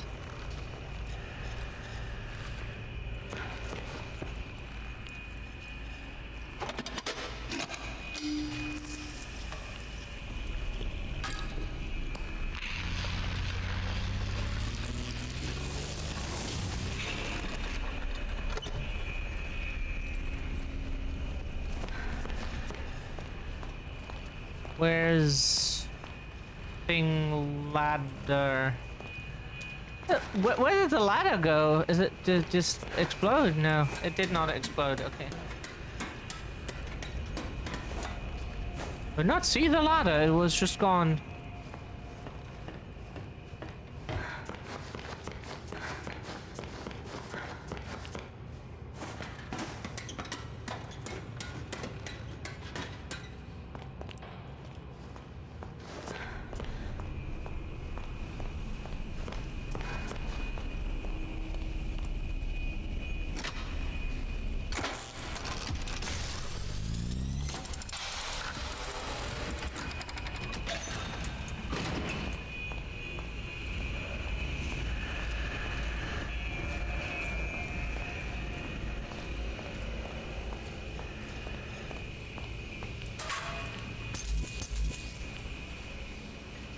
We should be full, so we keep that. Woo!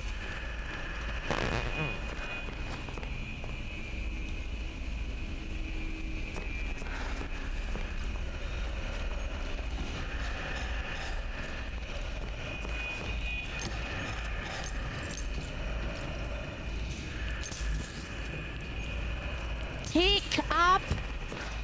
What are you doing?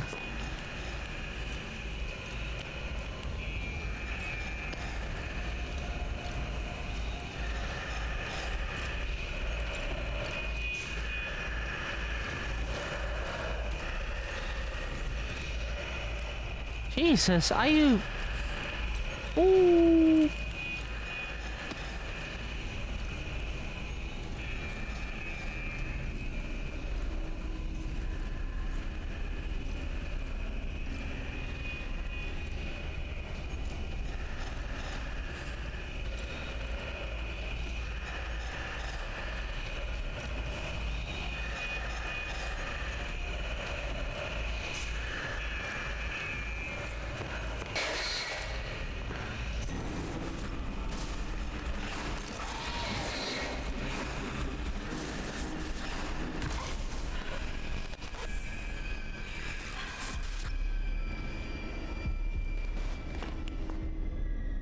And that's all the pieces for the music box.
So there's like those things, those thingies, and there's two keepers.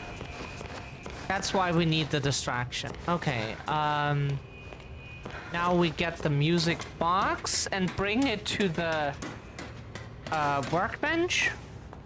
See, we can just fill it with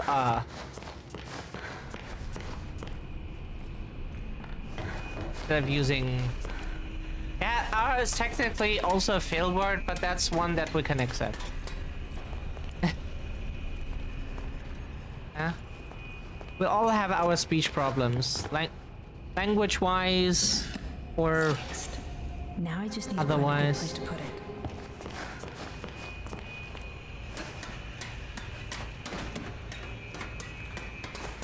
That you can't pick up the music box immediately is really annoying, but let the player pick the box up immediately. There's no reason not to, but whatever. You have to find the parts first, then get back to the box, pick it up, and then go back. Like, why? Sorry, Philwood. Why is that?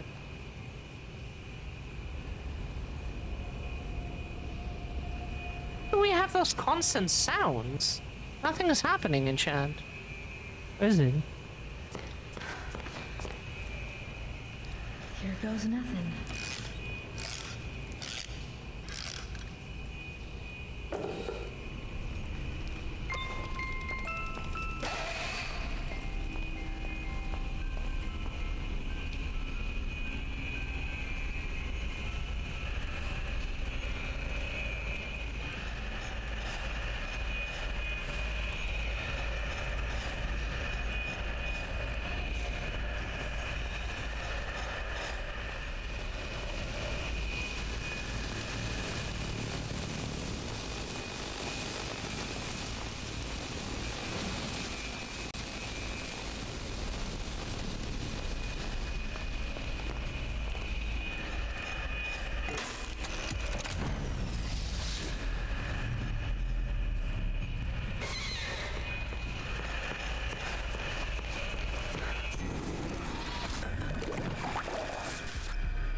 We were confused. We looked to the left side, saw a path, and we're like, what, huh?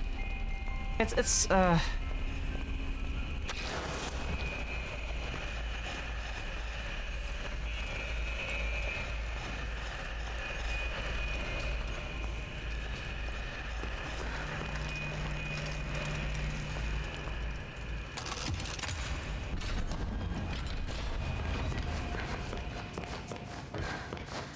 We don't feel like we have the time to recharge our weapon.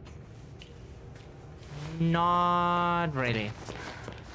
Not with those fuckers immediately turning around and going back to their position. Not really. Wish we had, but no.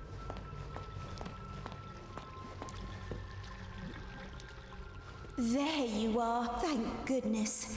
Wilson's waiting for you downstairs in the laboratory when you're ready. But first, can I get your help with something? Sure? Normally, I wouldn't ask this of a guest, but with all that's happening, I can't sneak out and get things like I usually do. Do you think you could pop round to the farmer's market back in town and find me a few ingredients? We're running quite low in the kitchen, and I was hoping we could all celebrate tonight with a lovely supper. Won't take but a moment if you go by train. Up to you. No pressure. Subway. When you need to travel, take the train. Catch the subway when you need to travel between Wilson's Retreat and downtown. The next train is always on time. Sure, we can do that for you. Much love, Cece. Oh, we can do that for her.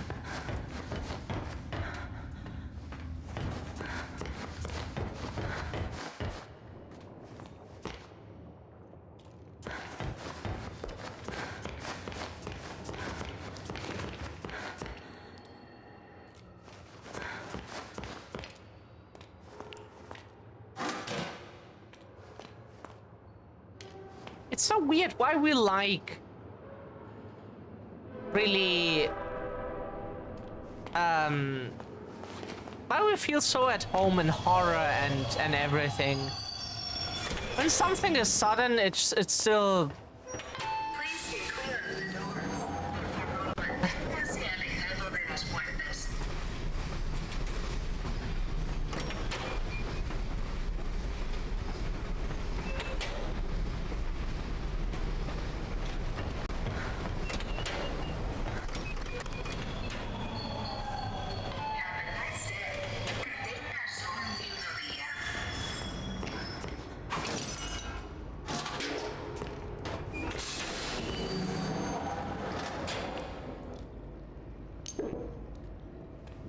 okay.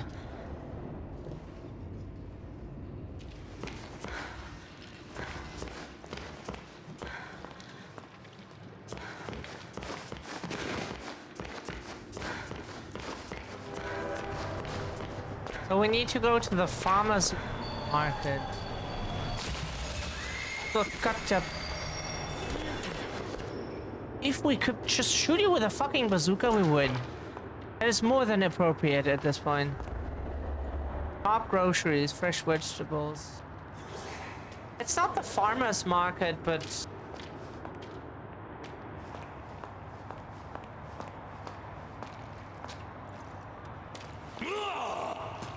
Come here, bitch.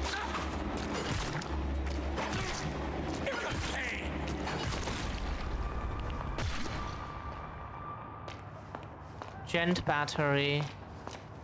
That worked. Maybe because we lured him around the corner. Yeah.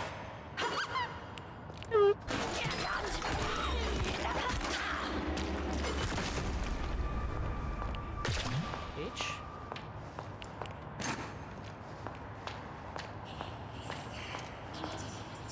Ah, you old farmer's market. I did. Wilson knows our purpose. What is it? What is it?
not okay that we get killed for that. Didn't do anything.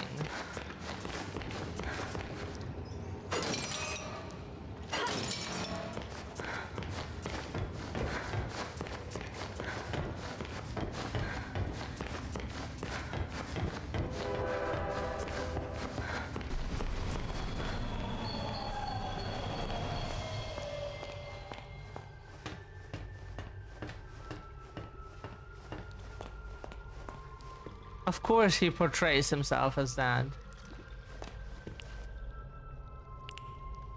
You're a miracle worker. Oh, truly. Oh, I only wish there was something I could do for you. Oh, wait. I spotted something in the fountain yesterday. Don't know what it's for, but you're welcome to have it. You better go see Wilson downstairs. He's been waiting ages. And what did we get?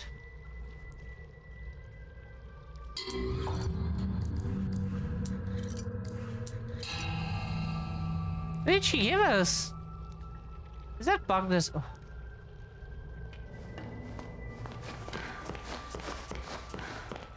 Nord, please fix your game. Is that so hard? Must be.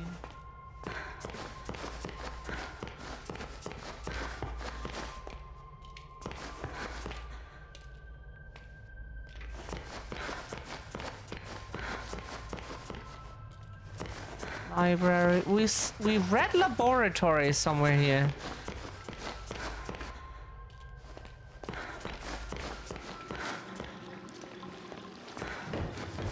Why does he have propaganda in his own house?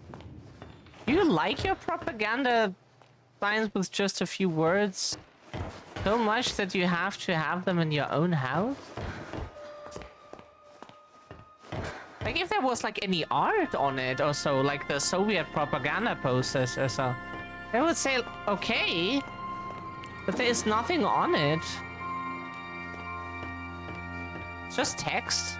Okay, the one that has his face on it, maybe he likes his face.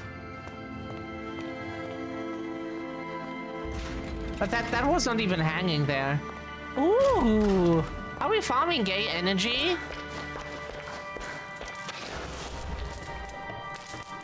Oh yeah, the gay is flowing. Look.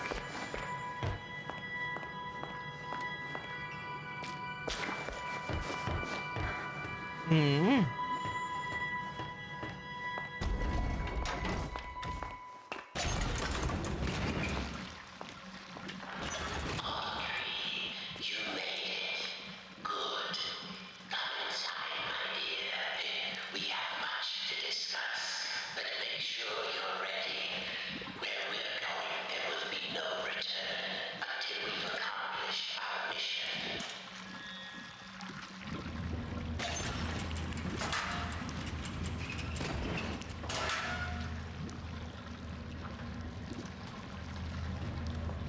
Yeah, we can do a upgrade everything run some other time. Thank you for coming all this way. The Ink Demon is a formidable foe. To truly destroy such a monster, he must be dethroned, humiliated. For months now, I've been working on something that will do exactly that. Cast out the demon and put a new deity in his place. Stronger, more powerful, and controllable. Together, we just need to unleash our ultimate weapon. Come, let me show you my creation. Isn't he beautiful? Simple but elegant. A treasure. Powerful beyond anyone. The Ink Demon will fall, and we can have peace at last. It could work, but it sounds risky. How will we control him? We don't want to repeat Joey's mistake. No, we don't. All of the factors must be perfect. The right design, the right science, and the right soul. Right. least your purpose is revealed, Audrey. This is why you're here. With your soul inside him, my creation will live forever. Stay away from me. You're insane. Come now, Audrey. Part of you knew this was your path. Leave yourself behind and ascend. I thought you said we needed to save your father. I thought you had a plan to send me home, to make everything right. I lied. My father is beyond hope. Perhaps you know him. Nathan Arch, owner of Archgate, industrial genius, business tycoon. For years I've lived in his reaching shadow. He always had time for the grand creatives of the world, the doers, as he called them. He knew only the best, the biggest thinkers. How could his lowly son ever hope to compete with that? But now, thanks to you, I can. No need to struggle. My signal prevents you from using those devilish powers of yours. And more importantly, keeps the ink demon from getting in. It's time to die, Audrey, and live again as a god.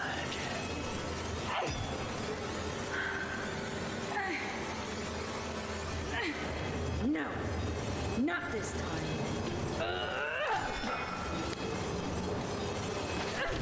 Yeah! Yeah!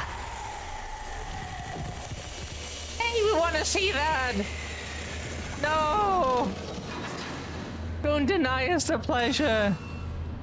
No! Just made and now eating lunch. Sacrifice plan. Yeah, censorship here. Hello? Again, we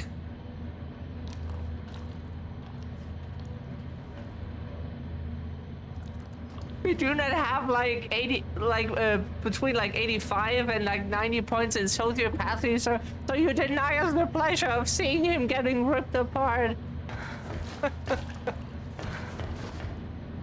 Come on. Can we go back to the gate energy? No, we cannot. Stuck in now. Censorship. Yeah. Oh, you know, we can crouch in this game.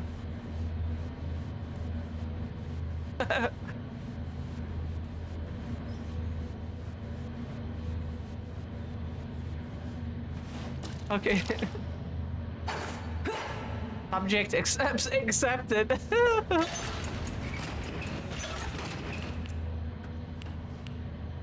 Oh yeah. I decided to go for a walk this morning. Took a little stroll down to the park. Enjoyed the warm sun for a while. Found a quiet bench. Even grabbed a hot dog. It's been ages since I've done that. Tessa would kill me if she knew I've been off my diet. When I got back to the office, I stopped by the animation department and said hello to the troops. My gosh, they're getting younger every day. Either that or I'm just getting older. It all made me realize time is moving on. The hard struggles don't seem as dire as they used to. Life has other value. I think I'll go home early today. Maybe I'll even pick up a hot dog for Tessa.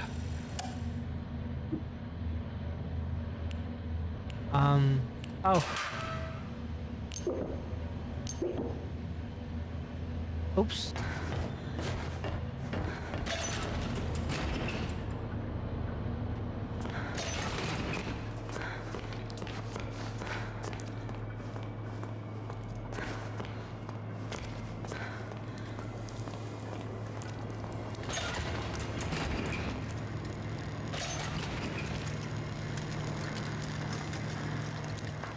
Multi-dead.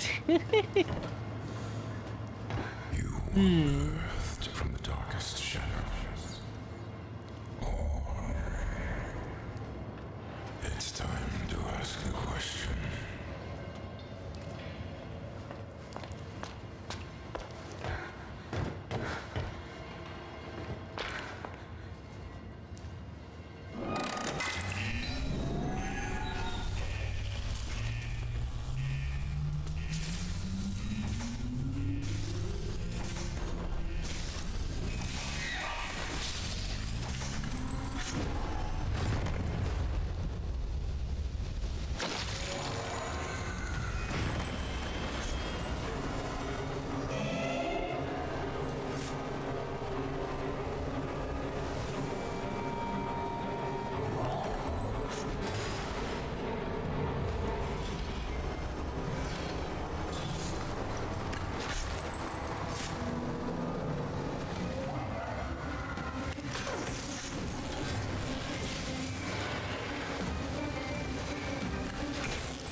1, 2.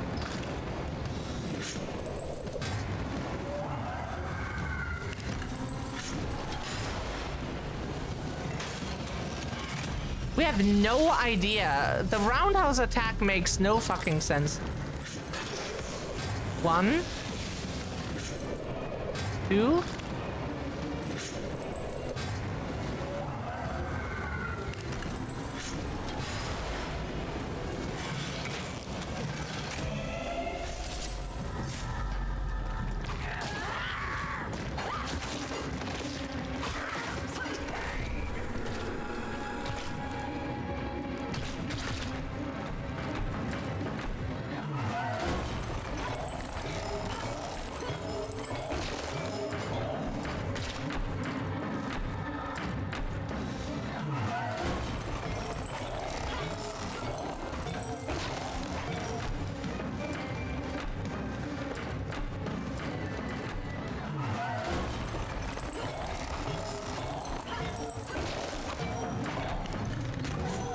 What?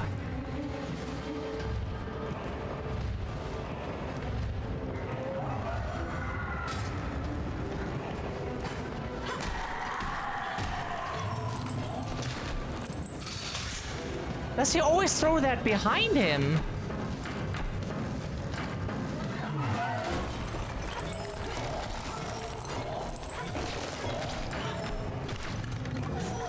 Oh, what? Why did he do that?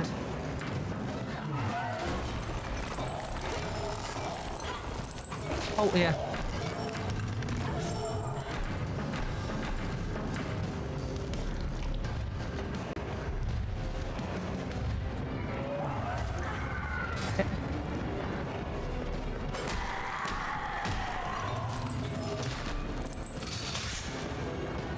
Okay.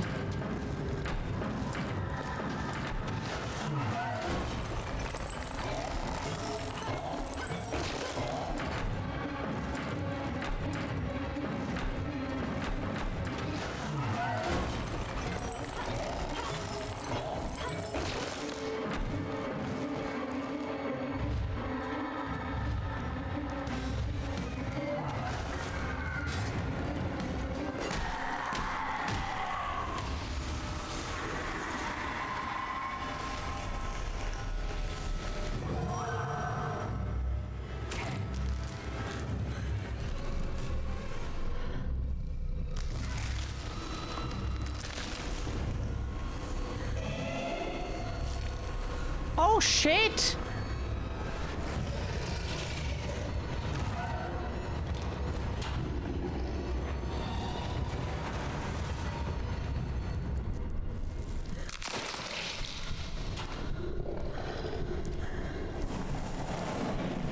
Okay, we think we understand more now.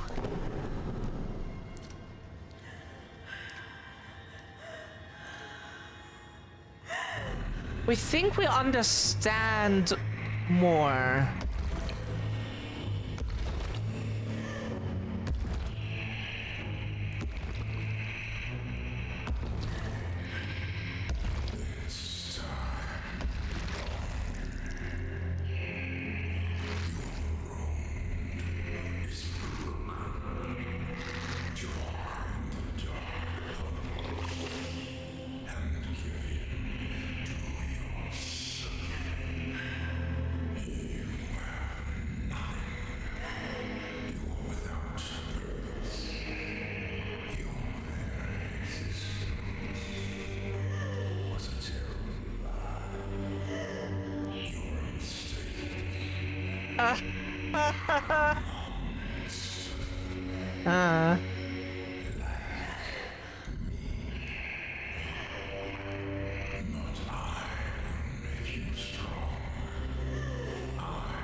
There's always a choice. I know you're in there. Deep behind that evil face. Inside somewhere is my little girl. My Audrey. My greatest creation. I'm scared. I don't know what's happening. The past doesn't define you, nor the present. In the end, all those years ago, Joey Drew finally succeeded. He created life. But Audrey, you're so much more than that. You were his family, his daughter, my daughter. And I love you so very much. Be quiet and rich. Remember who you are, Audrey. Remember. Your words are voice. The failure of Joey Drew. Dogs. I know you're in there. You don't have to be this anymore. It's never too late. Just a pencil and a dream isn't enough. You have to have heart.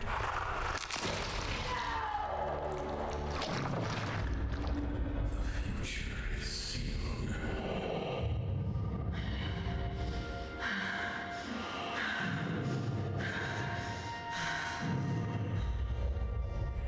What do you think you're doing? I'm starting over. This is the end.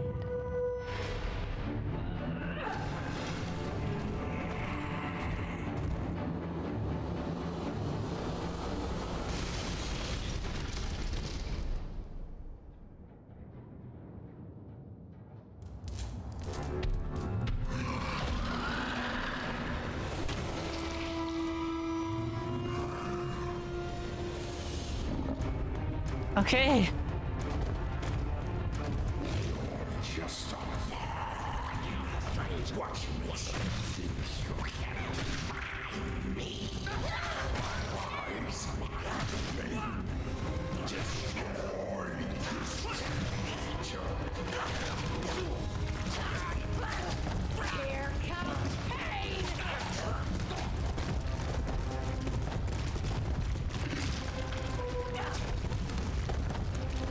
You must die!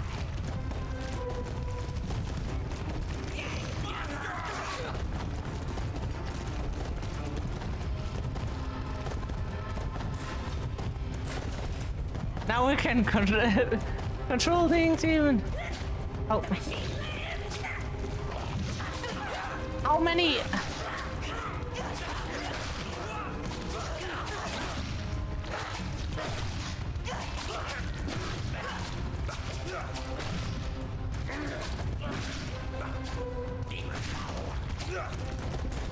Oh, here's the door. We didn't see that.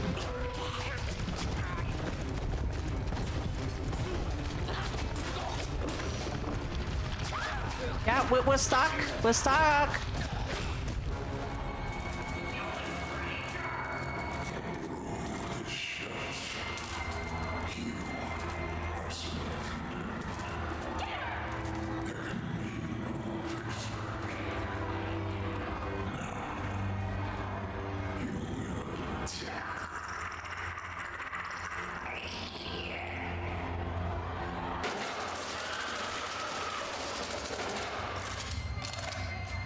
Allison! Audrey! Is that you in there? Come on! Keep moving! Why does she know? Tom! Make us some trouble!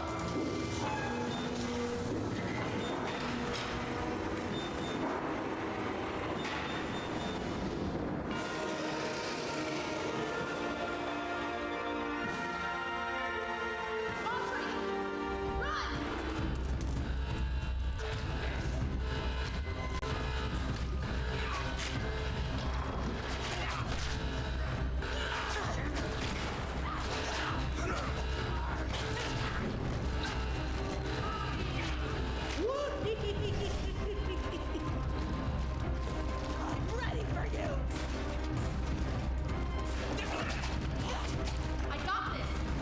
Lost Goofy's cousin. The ink demon rises. Surrender yourself to the Lord of the Dark Tunnels. It's time to believe. It's open!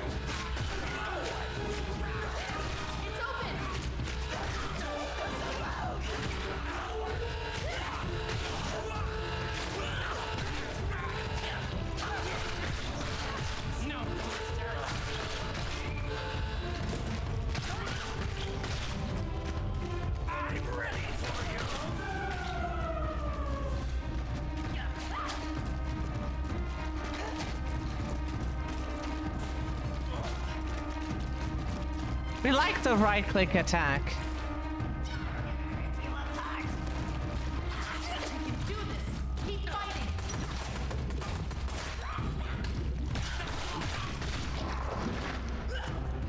Keep going! Yo! Good luck, Audrey!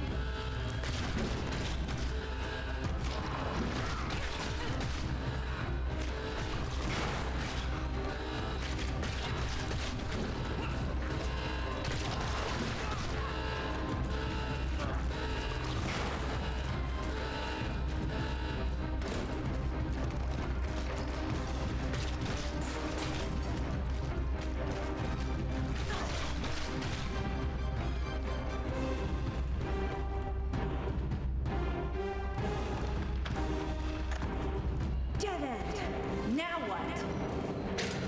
Need some help? Henry, you came. Some battles are worth fighting for, even a million times. Come on, I found a projector up ahead. Run for it.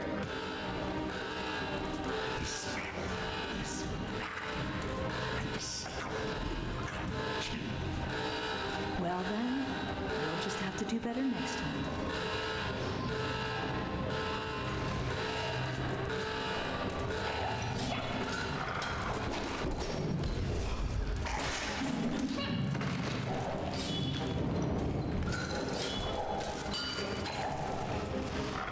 Oh.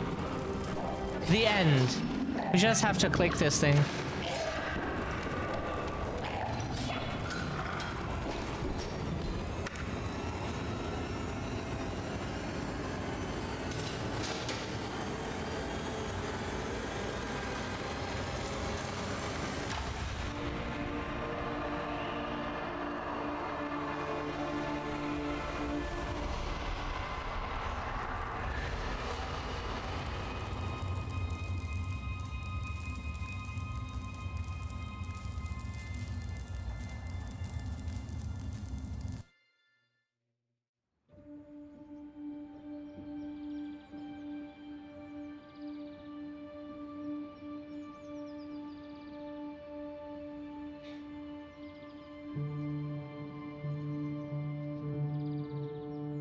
My father once told me, The end of your just eyesight. because we're born of darkness doesn't mean we belong to it. We're always free to choose. And here, at the very beginning, there's a choice to make. My father's cartoon world was now mine. To rule, to watch over, and to protect. That's how we see light mode I can users. make the cycle more bearable for my friends inside. But as for me, I'm the first of my kind. Born of ink, but living in flesh. Joey's world is escaping into ours. So, what's next? Who? Bendy!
Okay, here we are back. Much love, Cece. Hope everyone enjoyed it. We think the last fight is...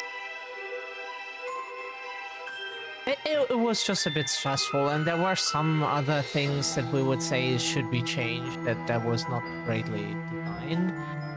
But the overall game, the story, the characters, like even that weird little book story, you know, all those details, you have side missions, you can go back and then talk to characters, do other stuff. That is a cool idea that could have been expanded upon more, we would say, like more characters that you meet on your way, that you can like do side missions for, maybe get like an upgrade for your weapon and stuff. There's more that could have been done, but overall, little cool game despite its flaws. Indeed.